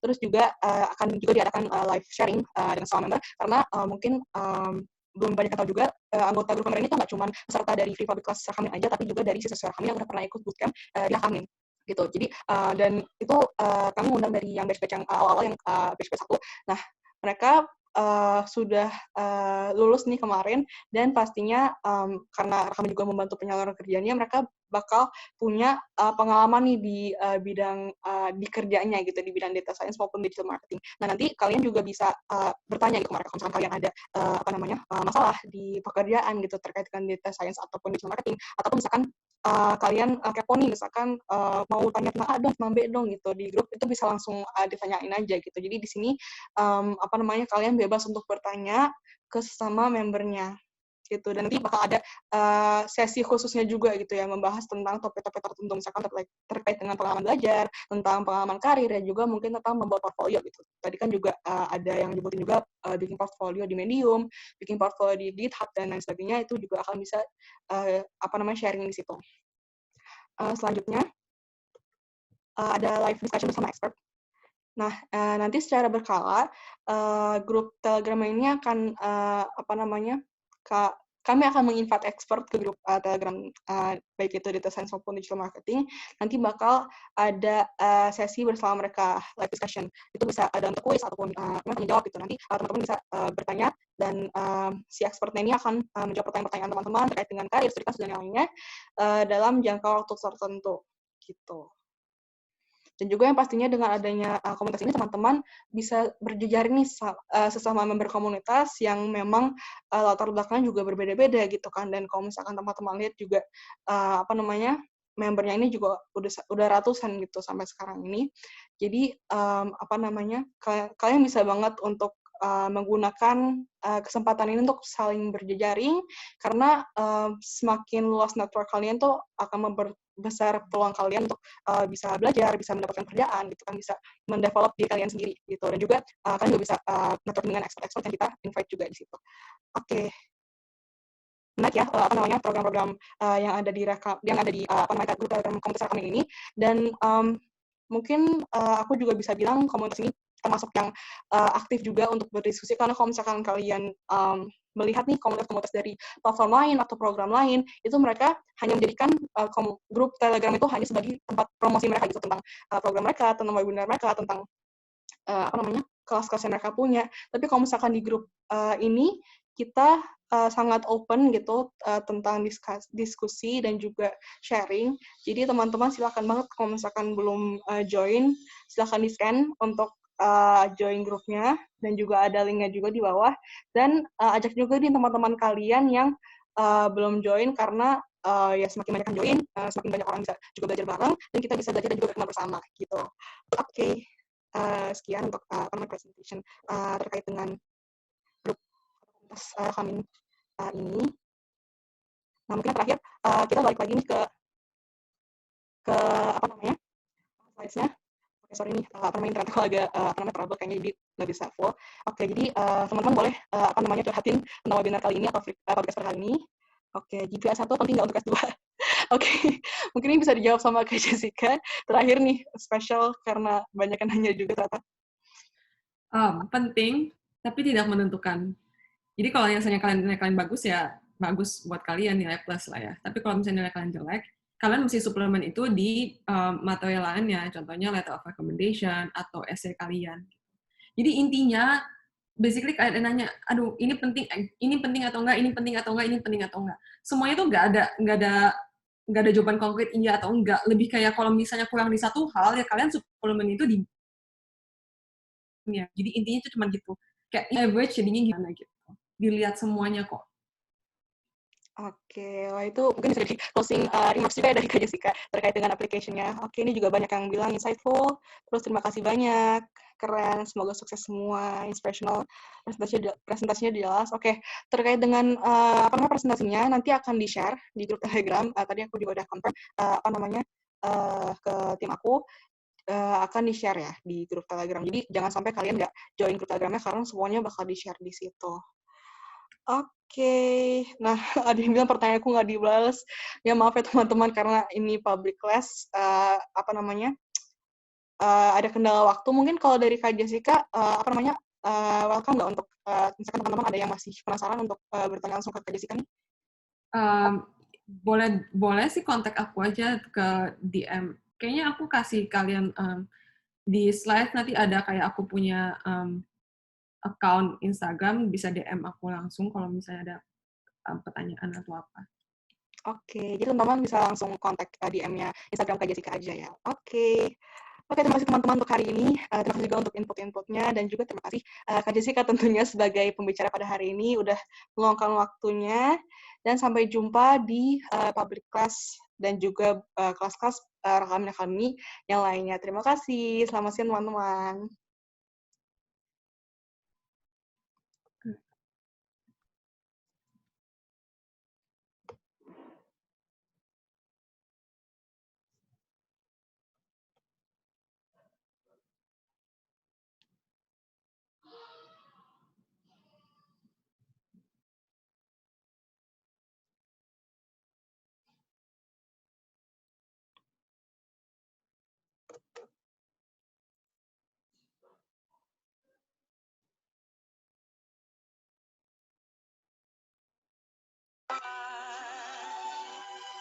No month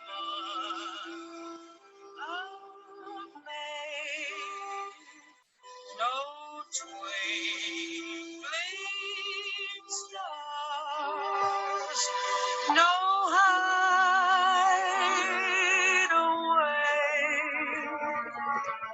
no soft guitars. My romance doesn't need a castle rising in Spain, nor a dance to a constantly surprising refrain. Wide awake, I can make my most fantastic dreams come true. My romance doesn't need a thing but you.